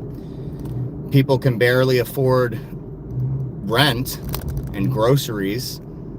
People can't afford to buy their kids cars. People can't really afford to buy cars, let alone someone buying it for them. Cars are very expensive right now. Even used cars, people are going in, you know, financing used cars and going into debt over used cars. I mean, I understand what you're saying, but in order for this job to fall back into teenagers doing it, they would have to be able to afford a car and all the maintenance that comes with having that car.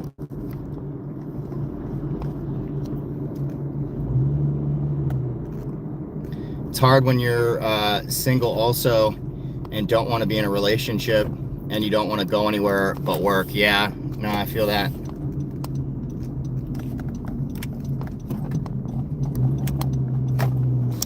What's up, Charles? How you doing, buddy? I have a lot of people telling me I need to go get a job, and after my YouTube channel failed, they tell me you need to get a real job. Well, I don't really like the idea of saying real job. I don't like it when people classify a real job. The real part of that sentence is just their opinion of what they think a real job is. It doesn't, society hasn't, like, times have changed so much. You can't tell me what a real job is. You know, there's a lot of people that make so much money on YouTube, more money than some people make at their real jobs. Why would YouTube not be a real job if you put in the hours, you spend a lot of time and money on your channel, you work, you know, you're working just as much as you would, if not more, on YouTube than you would in a real job. Why would it not be qualified as a real job? I hate it when people say that. If you're making money, you have a job. Why does it matter if somebody thinks it's a real job or not? You're still making money.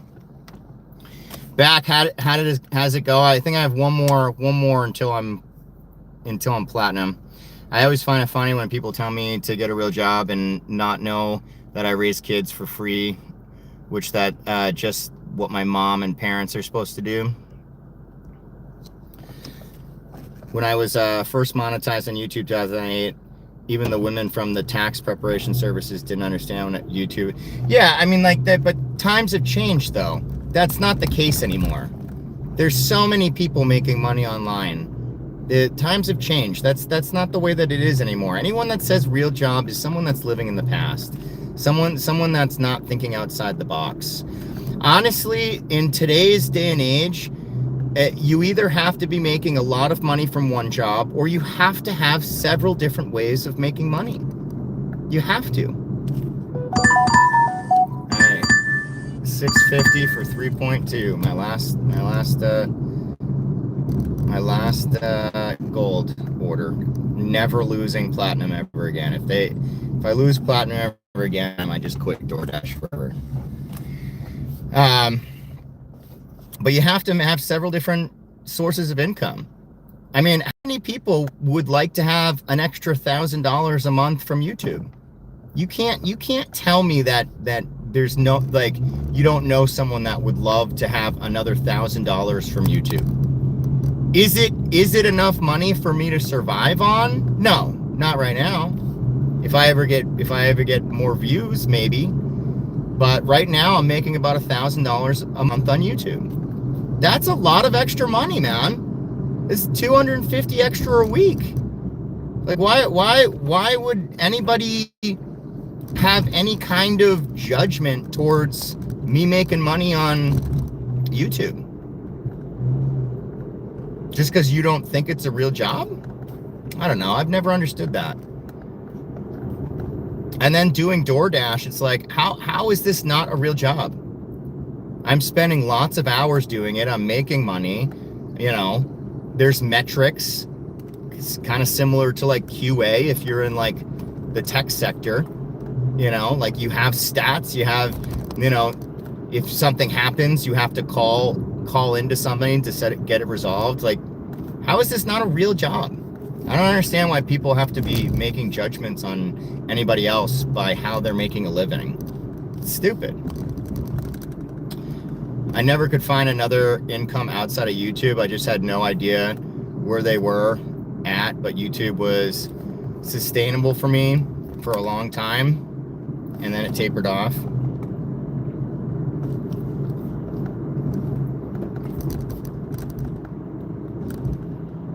Well, I don't know what to tell you, buddy. So do you just not have income from anything right now?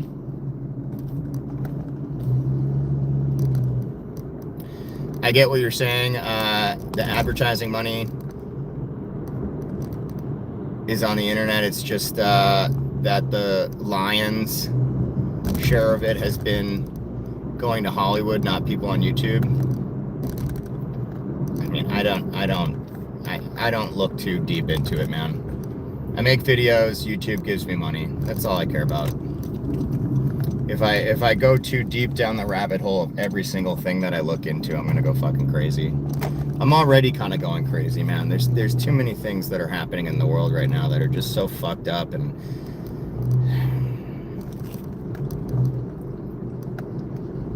like there's so many things that people are doing right now and people are saying that just makes absolutely no sense to me. And the more I look into things, it just drives me fucking insane.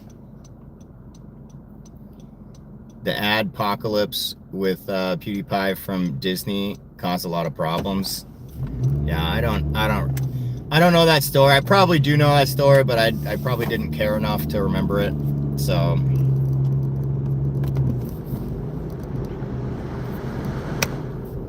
I'm not treating, there's a difference though. Like, I'm not treating, so here's the big difference between someone that does YouTube for a living and someone that does it for extra money. I don't treat it like a job, so I don't get upset if I don't make money from it. It's a hobby for me, especially now on my other channel where all I do is take videos of me walking my dog, talking, and YouTube gives me money. So I treat it like a hobby. I treat it like I can have conversations with people. I can treat it like a way to get support from my friends online. I can treat it like a way of like social, like I treat it like social media, except the social media pays me. That's how I look at it. Because I still treat it as social media. I'm online right now on the live, and I talk to people. I make friends on my live, and then on my other channel, when people comment on my videos, I can have conversations with them. They can send me emails. I can continue to have conversations with people in email, and it's another way of being able to basically have a social life without going insane by working, every single day of my life without talking to people. It's just nice getting paid from it, that's all. But I've never treated it like a job, and I've never treated it like I never ask people for money. That's one thing I've never done on YouTube. I have never said, donate to me, give me money.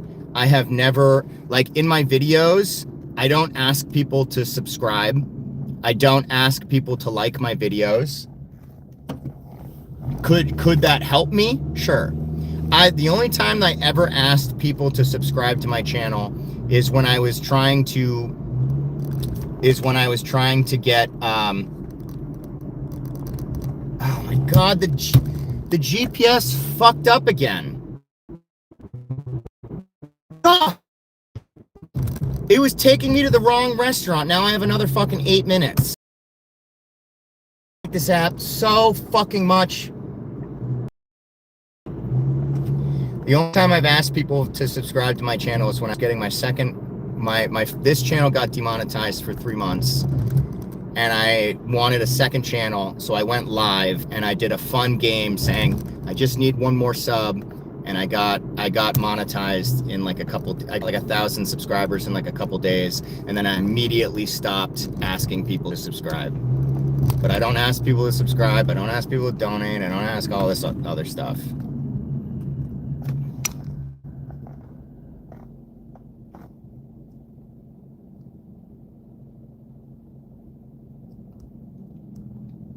I was actually teaching crochet, but that niche had a bunch of ties to Hollywood and the book ownership programs, and I didn't realize there was so many of them on YouTube. The crafting community has ties to legacy media and somehow into the travel. Interesting. I can't believe DoorDash just sent me all the way fucking around to another restaurant. It's so annoying, man. I swear if they say I'm late for this.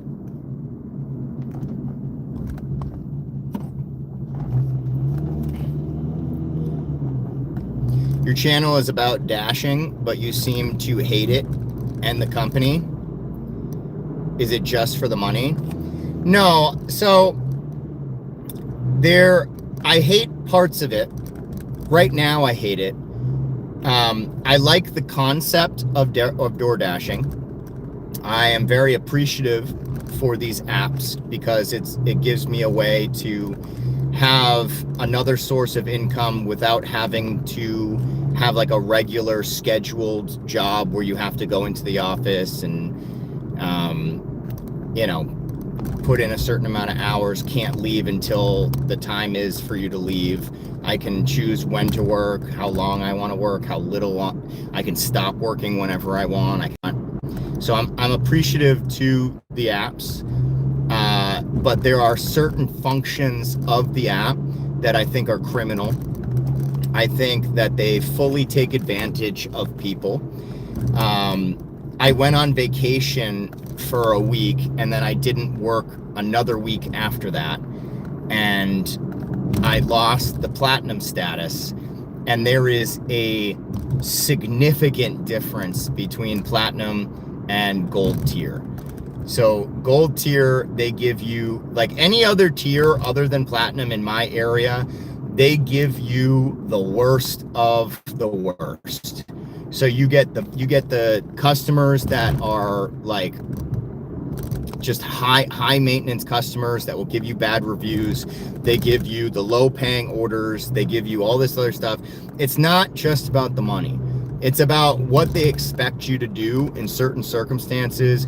It's the fact that the GPS has literally not been working for 2 weeks now and has been sending me on a wild goose chase. Like just then, I just drove 7 minutes that way, which was the wrong way, following this GPS.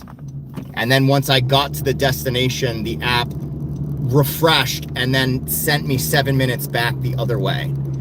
So I like the apps to a certain degree, but I'm not going to sit here and fanboy over an app if there's problems with the apps. I'm going to be a real human being, and I'm still going to say what my opinion is of the apps and complain about certain things about it, because why should I not? Why should I just sit here and take it from a company that is making shitloads of money and continues to take away earning opportunities from the people that do the actual work? They don't do shit.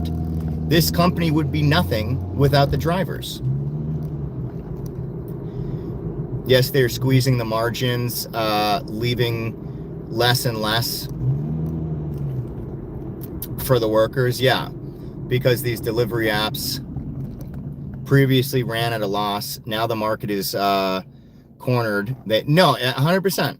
So you understand what I'm saying, man. It's, when the apps are good, they're good, but you have to grind in order to get to the status of making money on these apps and having having platinum and getting into a rhythm. You have to be at 80% acceptance rating, even though platinum's 70%, because if you're anywhere near 70%, I'm convinced, no one can convince me otherwise. If you are, let's say you're at like 70%, 71%, 72%, they start sending you bad orders because they know you have to take it. Because if you don't take it, you're gonna lose one of your acceptance rating percentages, and then you're gonna lose platinum, and you don't want to lose platinum. So if you get anywhere near 70%, you will start getting bad orders. So you have to maintain like an 80% acceptance rating, otherwise you're fucked. So like there's little things like that I just don't agree with at all. You know what I mean? No, they were losing money because when they first started this program, they had to get all of the restaurants on board, all the Dashers on board, all the customers on board. So DoorDashers used to make more money. It used to cost less to order food on the app. Now DoorDashers make less money because they monopolized everything. So everybody is just stuck using the app now and is used to it. So now they lowered the money that the DoorDashers make, and they increased the fees for ordering food. Because once you monopolize anything, you can do whatever the fuck you want because everyone has to use it.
The apps were losing money. Same situation with Afterpay, Klarna, those buy now, pay later schemes. They made it super cheap and attractive.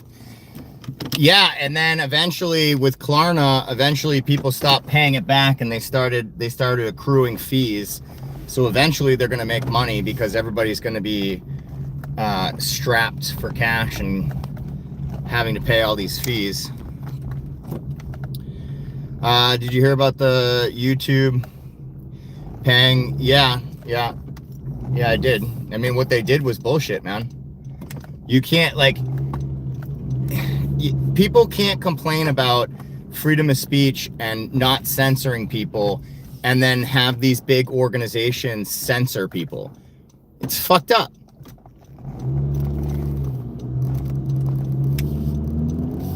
I'm pretty happy that those situations are resolving, because we shouldn't be turning people's. They also shut down doctors YouTube channels, and scientists and professors just for speaking their opinion about certain topics, and they shut down their accounts. And they already admitted that the Biden administration pressured them to do that. It's fucked up. Angel investing is at the beginning. Someone dumps in a lot of money. Yeah. Yes, but once the money is all spent, the business needs to change to make a profit. Right, but what I'm saying is that the initial investments for Klarna, they can only make a certain amount of money from that because there's no late fees. After a certain amount of time, the late fees stack up so much that the company ends up making money. And they knew that. It's just like credit card companies. They'll lend you and lend you and lend you and lend you and lend you, and they might not be making money at first, but they know they're going to make money at the end because they know that people aren't going to pay. People are going to miss their payments, and then they're going to have to.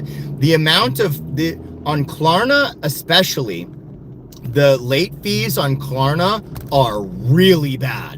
You miss a payment on buy now, pay later, you're fucked. Like you're paying more in like a late payment than you probably did on the entire purchase that you had. Like the late payments are really bad, and people don't understand it. They're like, oh well, I'm not paying interest, I'm not paying this, I'm not paying that. Yeah, but you missed one payment by one day, and you just fucked yourself. Hey Mel, how you doing? That's why I'm silver now, because I'm not taking any upside down orders. Yeah, and the thing is, Charles, is like it's a catch-22, right? So it's like you don't want to play the games of DoorDash, but at the same time, if you don't play the games of DoorDash, you're not going to get the good orders. So it's that's how I used to be 100%, Charles. Like I used to use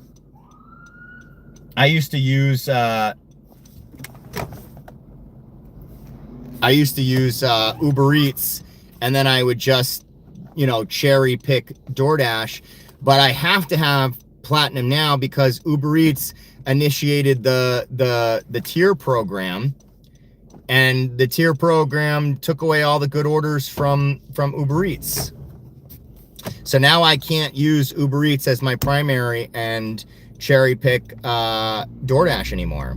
So the only way that I can really make money is to have Platinum with DoorDash, which is terrible. Exactly, the fees are where the actual profit is. Yeah, 100%. They want you to default. Exactly, and they're fucking evil. That's what I'm saying. These companies are fucking evil. Loan sharking apps, is that what you're talking about? We're talking about Klarna have you ever bought an item online and it says buy now, pay later, easy 4 installments to let's say you bought a TV, and instead of paying $300 for the TV, you can make 4 installment payments of $75 each month. So that's what Klarna is. It's buy now, pay later. That's what we're talking about. No, the fee. So the buy now, pay later is there is no There is no interest. So it's like if you finance, it's like if you bought a TV and you wanted to finance that TV, like you're financing a car. So instead of financing the TV with interest rate, they say you have 4 payments of $75 each month.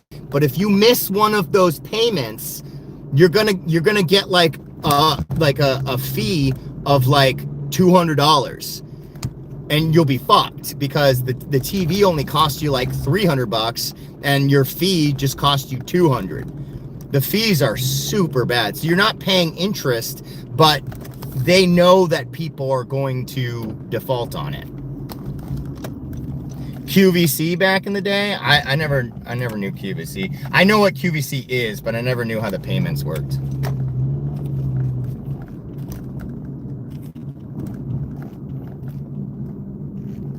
Oh, I hate this fucking. I hate this apartment complex.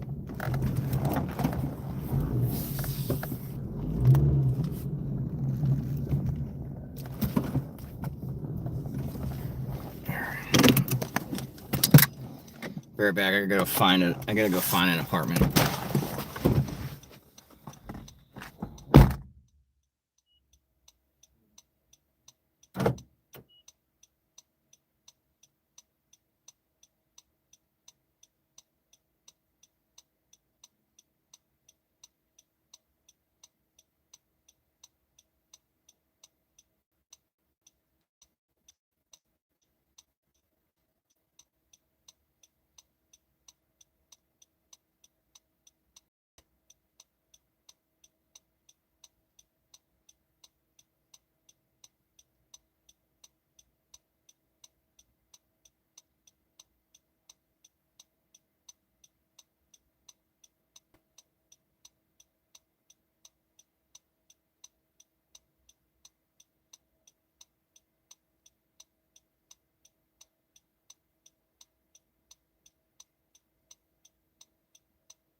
Turn left onto Washington Street.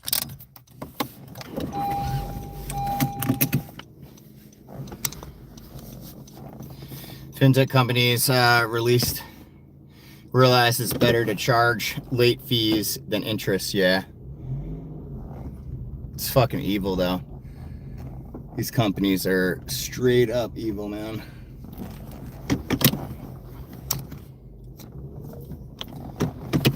The cruise ship industry started adding a lot of less fees on. So did Comcast.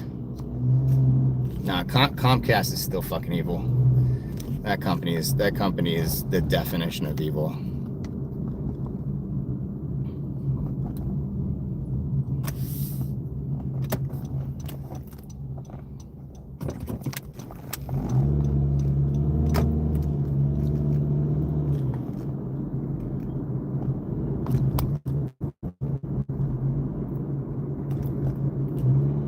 Chime is a fee thing too. Yeah, what's that? Is Chime the thing that's partnered with the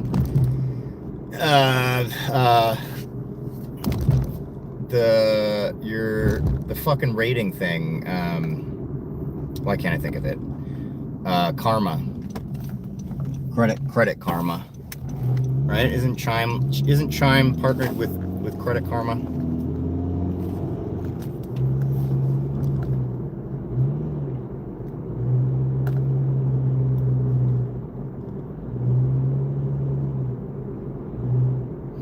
So I'm finally platinum, and of course the first order I get is terrible.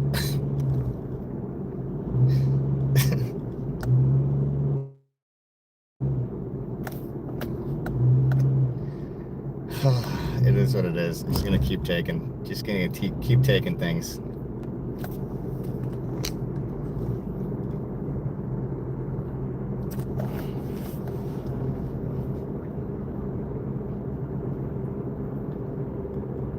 Banking is always a fee leech.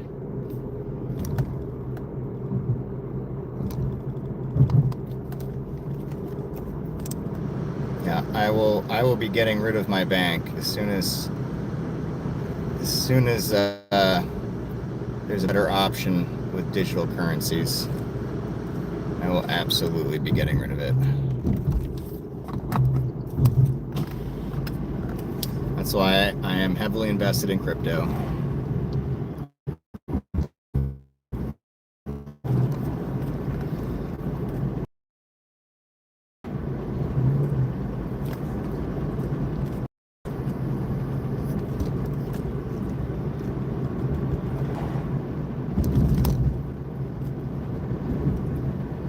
I haven't seen this before. Very likely it is.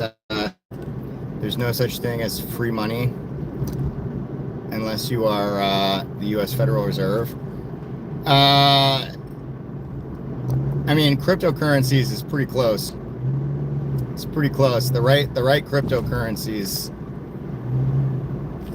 like when you have an exchange, you don't pay yearly fees on the exchange, and the gas fees for something like XRP are practically nothing, like pennies compared to dollars of the bank. But yeah, technically 100% free, no. But considering I'm up 600% on my crypto, technically it is free because the money I paid in any fees to get the crypto, I've already made 600% on my investment in return.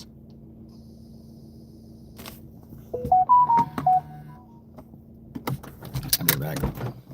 Crypto is only good for arbitrage and rug pulling people. No, you're thinking of meme coins, man. If you're in utility tokens, that's not the case. I'm very highly educated in crypto. You'll have me going on a rant for hours on this. You're thinking of meme coins like Solana meme coins, where people make some coin like Kanye made a coin and then rugged it. That's not real crypto. That's gambling.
Now I buy gold in stocks. Yeah, I used to make a lot of money on options trading.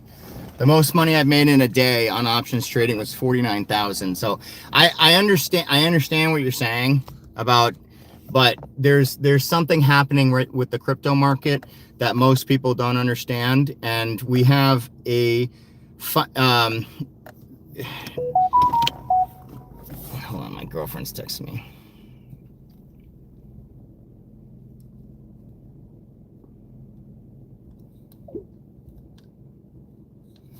The increase in value of Bitcoin is only because of the depreciation of the US dollar. Yeah, I disagree. It's way more than that, dude. Hold on. Let me try to make sure I'm going the right direction here.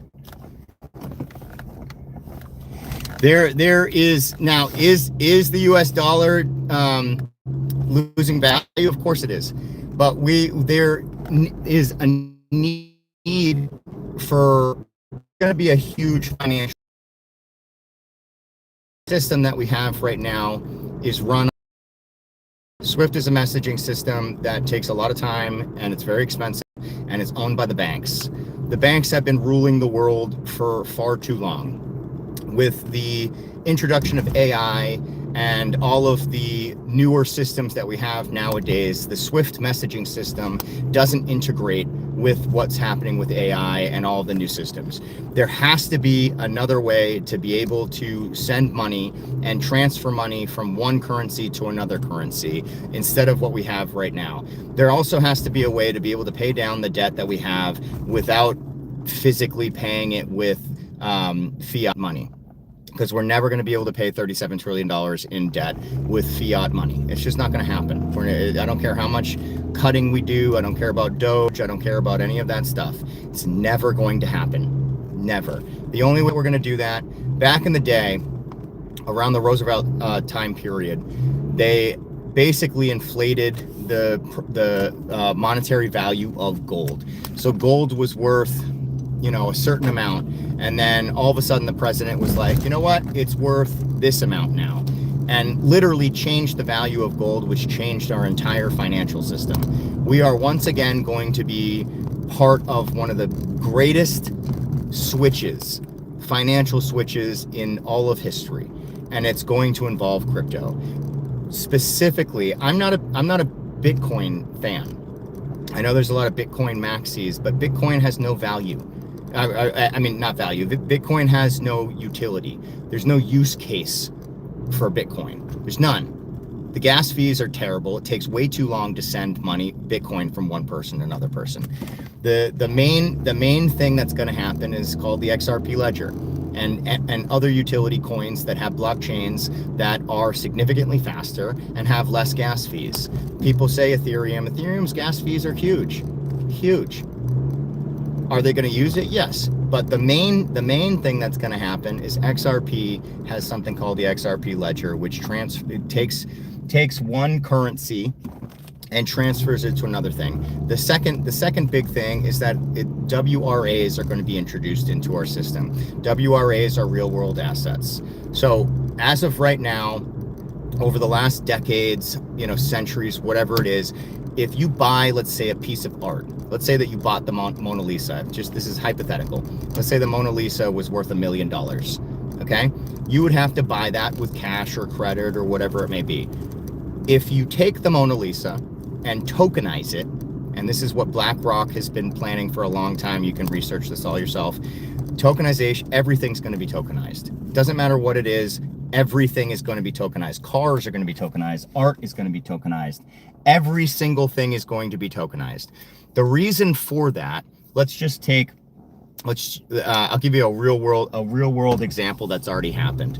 So in Saudi Arabia and Dubai, they are currently selling real estate on Ledger, and they are specifically the XRP Ledger. What they're doing is they're tokenizing buildings. Now, what that does is you're able to take something like a building, like real estate, and you can have several people owning a part of that building. So you can have 100 people invested in a building, and each of them has a token which is on the blockchain.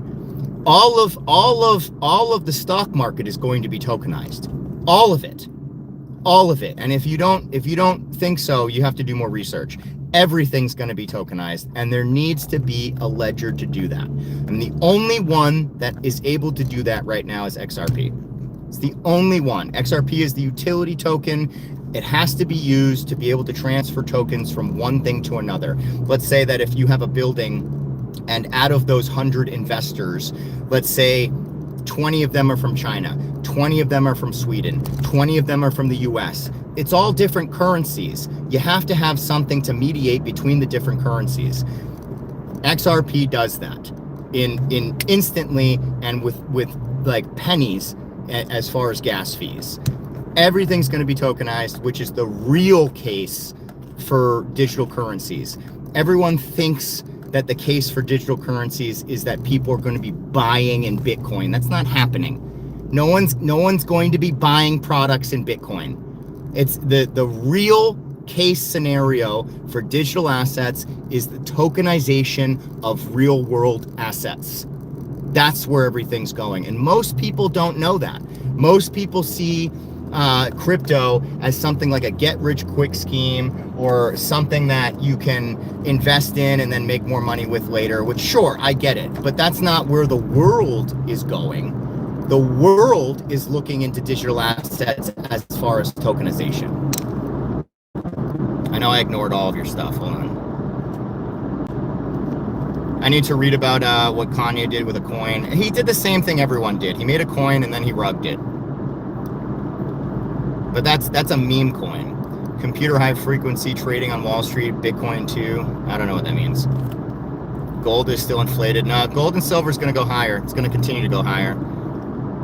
Again, gold's value is inflated because of the value of fiat currencies falling. That I agree with, but the difference between that is that Bitcoin is decoupled.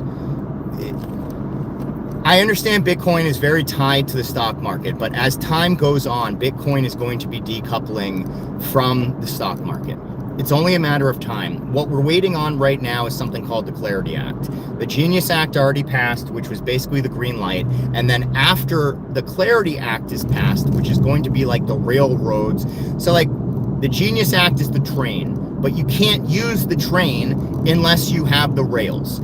The Clarity Act is the rails. That's what brings regulatory clarity from institutions to be able to utilize digital currencies the way that they want to. Again, like I said, as far as like cross-border transactions or real-world assets being tokenized. That's what the green light is, and that's what all these institutions are waiting on. Everyone thinks that it's all about like people using it as money. That's not what they're trying to do. It's not what they're trying to do.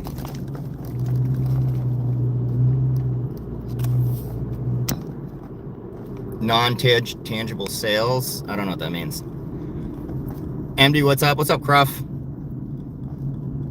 I'm probably gonna leave and come back because this stuff puts me to sleep. So this is the crypto reset that the U.S. government is trying to fix its debt crisis.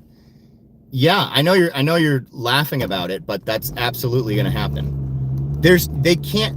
How do you think that they're gonna fix this debt crisis?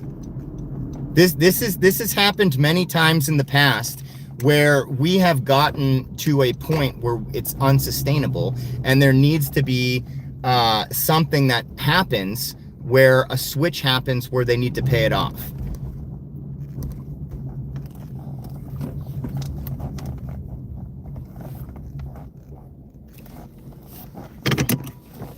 No, I know what tangible means. I just don't know what you're saying in relation to cryptocurrencies. This guy's gonna leave at front desk. Okay, good.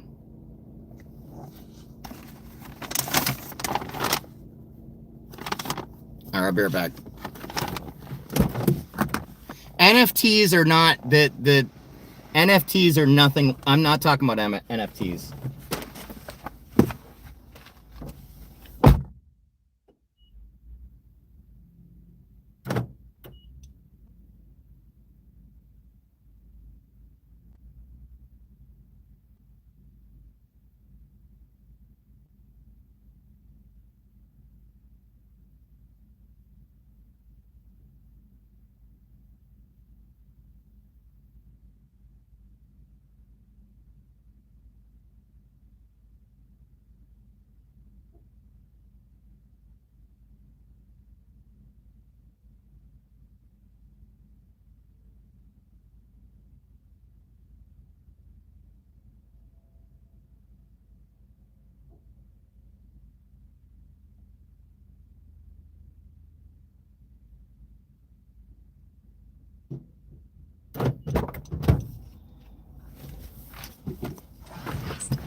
that order I just dropped off, the guy left me a penny. 1 penny. You have to write that in. I should wait for him to come down from his fucking hotel room and be like, how about you go fuck yourself, bro? That's why you're staying at a red roof. Fucking piece of shit. Drive west. Then. Literally can't stand people. Like, what's the point of leaving a penny? Just to fucking rub it in my fucking face? You piece of shit.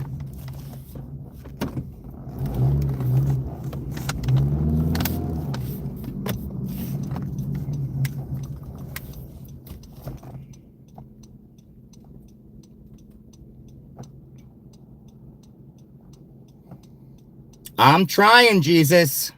I'm fucking trying. I'm fucking trying.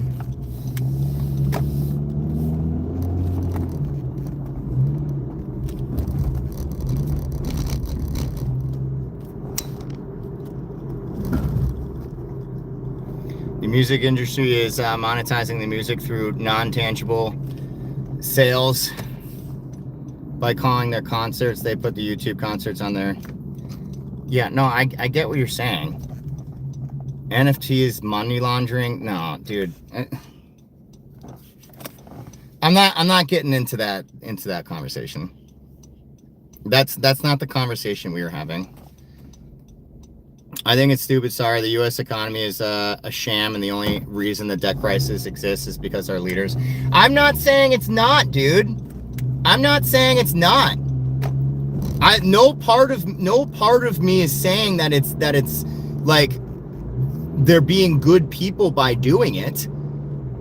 Here's the thing, okay? So if you knew something was gonna happen, because I researched this hours upon hours a day, every single day.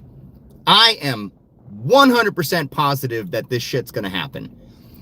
Would you just sit back and do nothing about it?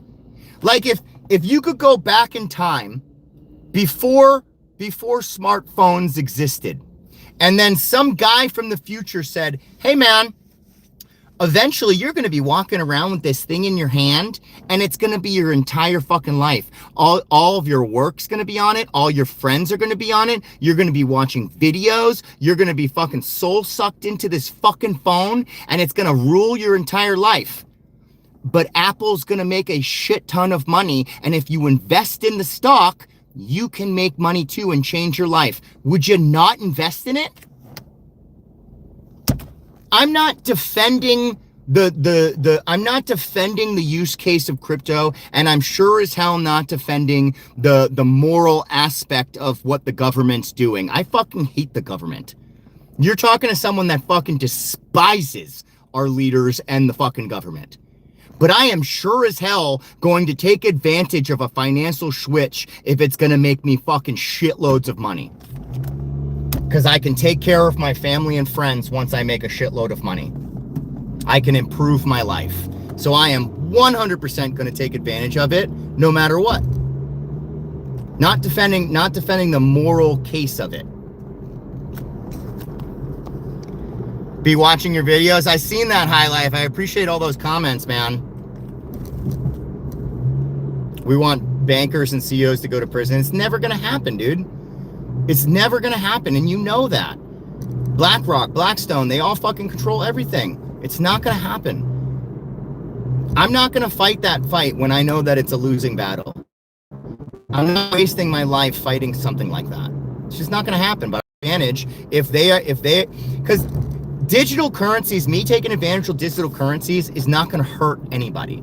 The only time that I would ever take advantage of a system and money, if I knew that I was going to do something like that, it's just going to improve my life, family, and friends' lives. You will own nothing and you'll be happy. Exactly. But the only way to get around that, though, is invest in something that they are taking advantage of. So they're not the only ones getting rich. That's why I spread this, all of my information and knowledge about cryptocurrencies, I've been spreading on my channel for 2 years now. I started this channel for 2.5 years ago, and one of my first videos was talking about investing in cryptocurrencies. And that's the reason why I've been working so hard. I've been trying to educate people and tell people that this is happening for 2.5 years. It's coming. It's Americans, and that's what we are compared to all the other people in this fucking world. Is we're fucking into this. Is do what they're doing. Take advantage and invest in what they're doing. If BlackRock is buying in something, buy it. Invest in it. The only way you get back at them is by doing what they're doing and making money.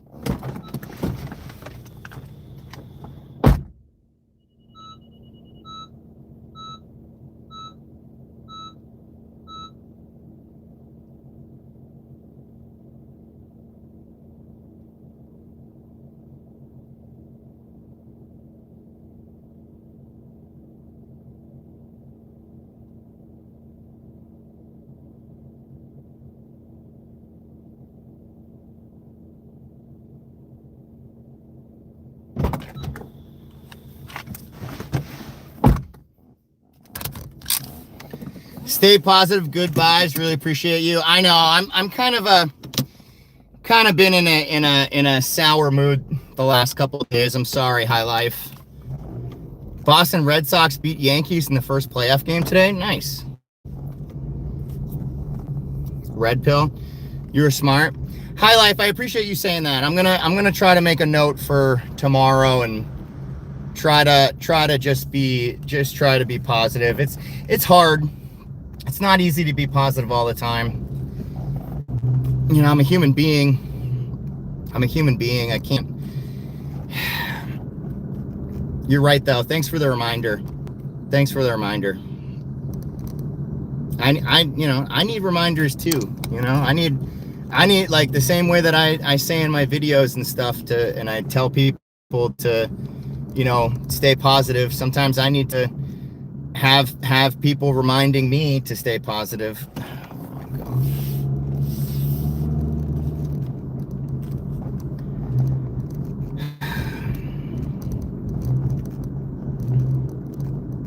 All I know is, man, is that I've been studying up on what's happening with the economy and with finances and digital currencies. And I just know I've even seen visions. It's the only thing making me work all these hours. It's the only thing pushing me on to do what I'm doing, is that I know that all of this is happening. I just know it. People think I'm crazy, and that's okay. I personally think, and this is not financial advice, do not take my words and purchase anything based on what I'm saying. This is only my opinion. I think XRP will be worth over $1,000 per token. That's my personal opinion. I think it's going to happen in the next 5 to 10 years. And I am investing based on what I have seen, what I have known from my education, from my research. I see XRP being at least $1,000 per coin. It's currently worth $2.88.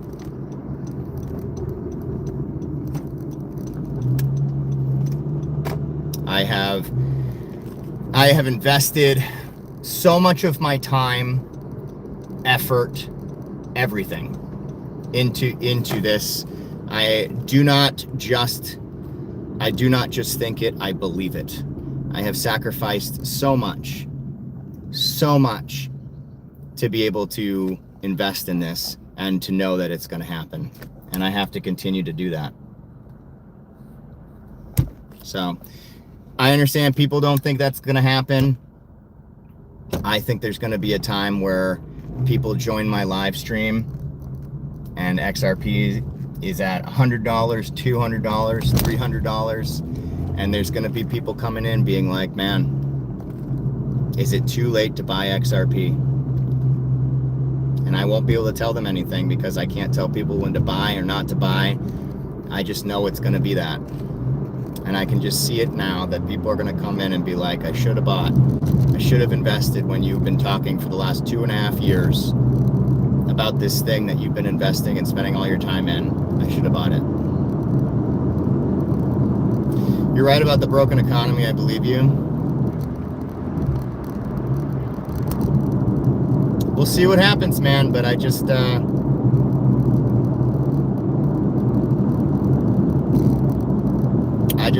just know in my heart it's gonna happen. I know in my heart. I'm the biggest supporter to your channel. I really appreciate it. I really appreciate it, buddy. Yeah, I'm sorry I haven't been making any videos, man. At some point I will.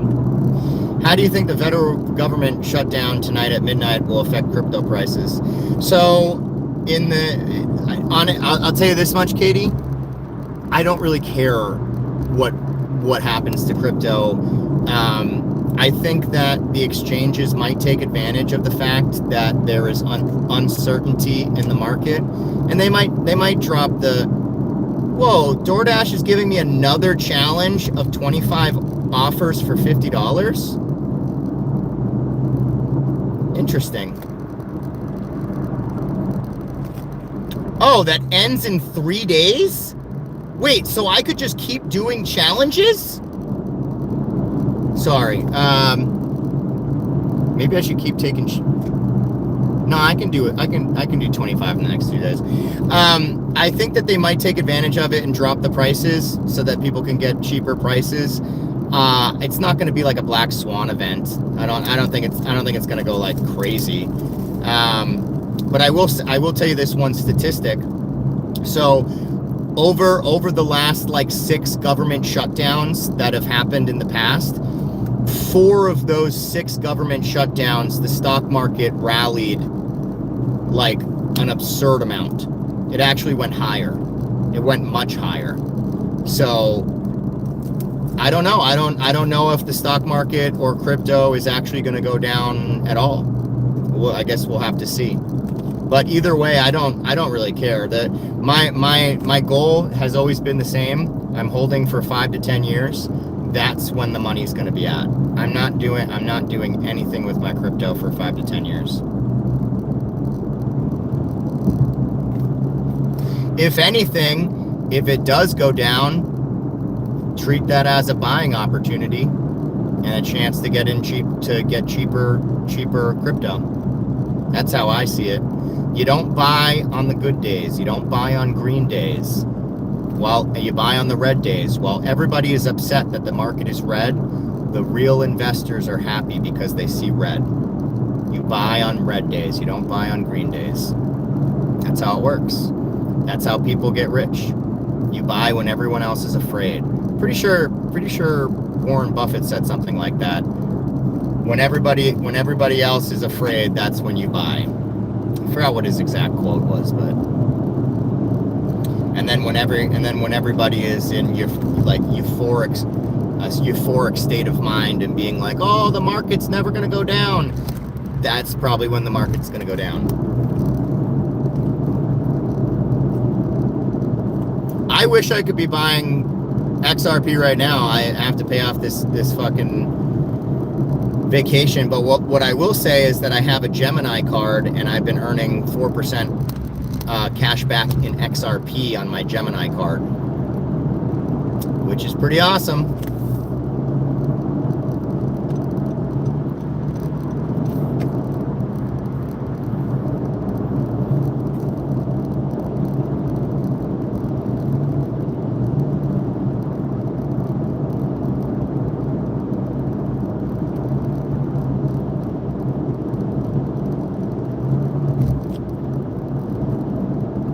How many distribution days has there been?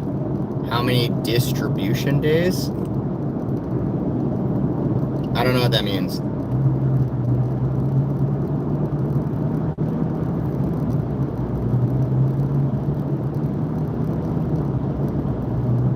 Distribution of what?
stock market has distributed days 4 or 5 before a sell-off. I still don't understand what you're saying, dude.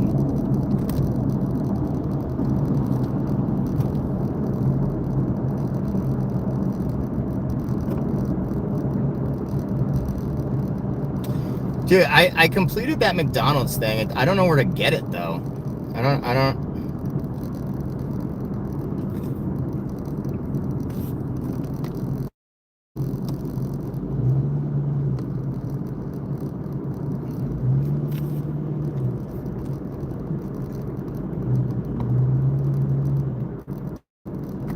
Oh, see where it is. Chilling night. Yeah, it's 57 right now, but I got the sweatshirt on, feeling pretty good. The president really helped with distribution days when he did all the tariffs after he I still don't get what you're saying, distribution days, man. I mean, if it's an actual, I've been a stock trader and an investor for a long time. I've never heard distribution days. I'll look it up tonight to see if there's another way to explain it. What's up, Nick? All right, guys, I'm gonna pop off. It's 9:30. Haven't been on YouTube in months. Well, it's good to see you back. I've been on YouTube. Just I was on my other channel, and I switched back. I switched back to this channel. I am ending the stream right now, but I'll be on tomorrow at 6:30. So if you guys want to hang out, I'll be here plugging away at DoorDash. Hopefully I have platinum tomorrow. I don't know if I'll lose deliveries tomorrow or not. I don't know how many days I've worked or how many days I didn't, but we'll find out. Either way, I'll be on here plugging away for DoorDash. So if you guys want to hang out, 6:30 tomorrow. I'll see you tomorrow. Appreciate the conversations. Appreciate you guys being on. Good to see you grinding. How close to grinding your house? House is on pretty much a very big hold for right now, man, because the housing market has become absolutely ridiculous. We can't afford a house. Even if I could afford a house, I don't want to because of the interest rates, how pricey it is. I mean, we'd have to pay like $5,000 a month just to afford a house. So it's pretty bad. It's pretty bad. Anyway, I'll see you guys tomorrow. Nick, if you want to hang out tomorrow, buddy, I'll be on at 6:30 and I'll answer more of your questions. I agree, it's definitely due for a correction. Not just a correction. There has to be way more than a correction. Like the interest rates need to come down to like 3% again for anybody to buy a house. It's absurd. So we're gonna rent an apartment for a while, and I'm just gonna wait for my investments. I put a lot of my investments are doing really well, so I just gotta wait. I just gotta wait for them to continue to do good. I don't want to keep you longer. Have a great night. Thanks, Nick. I'll see you later, buddy. Good to see ya. I'll catch you tomorrow if you want to hang out.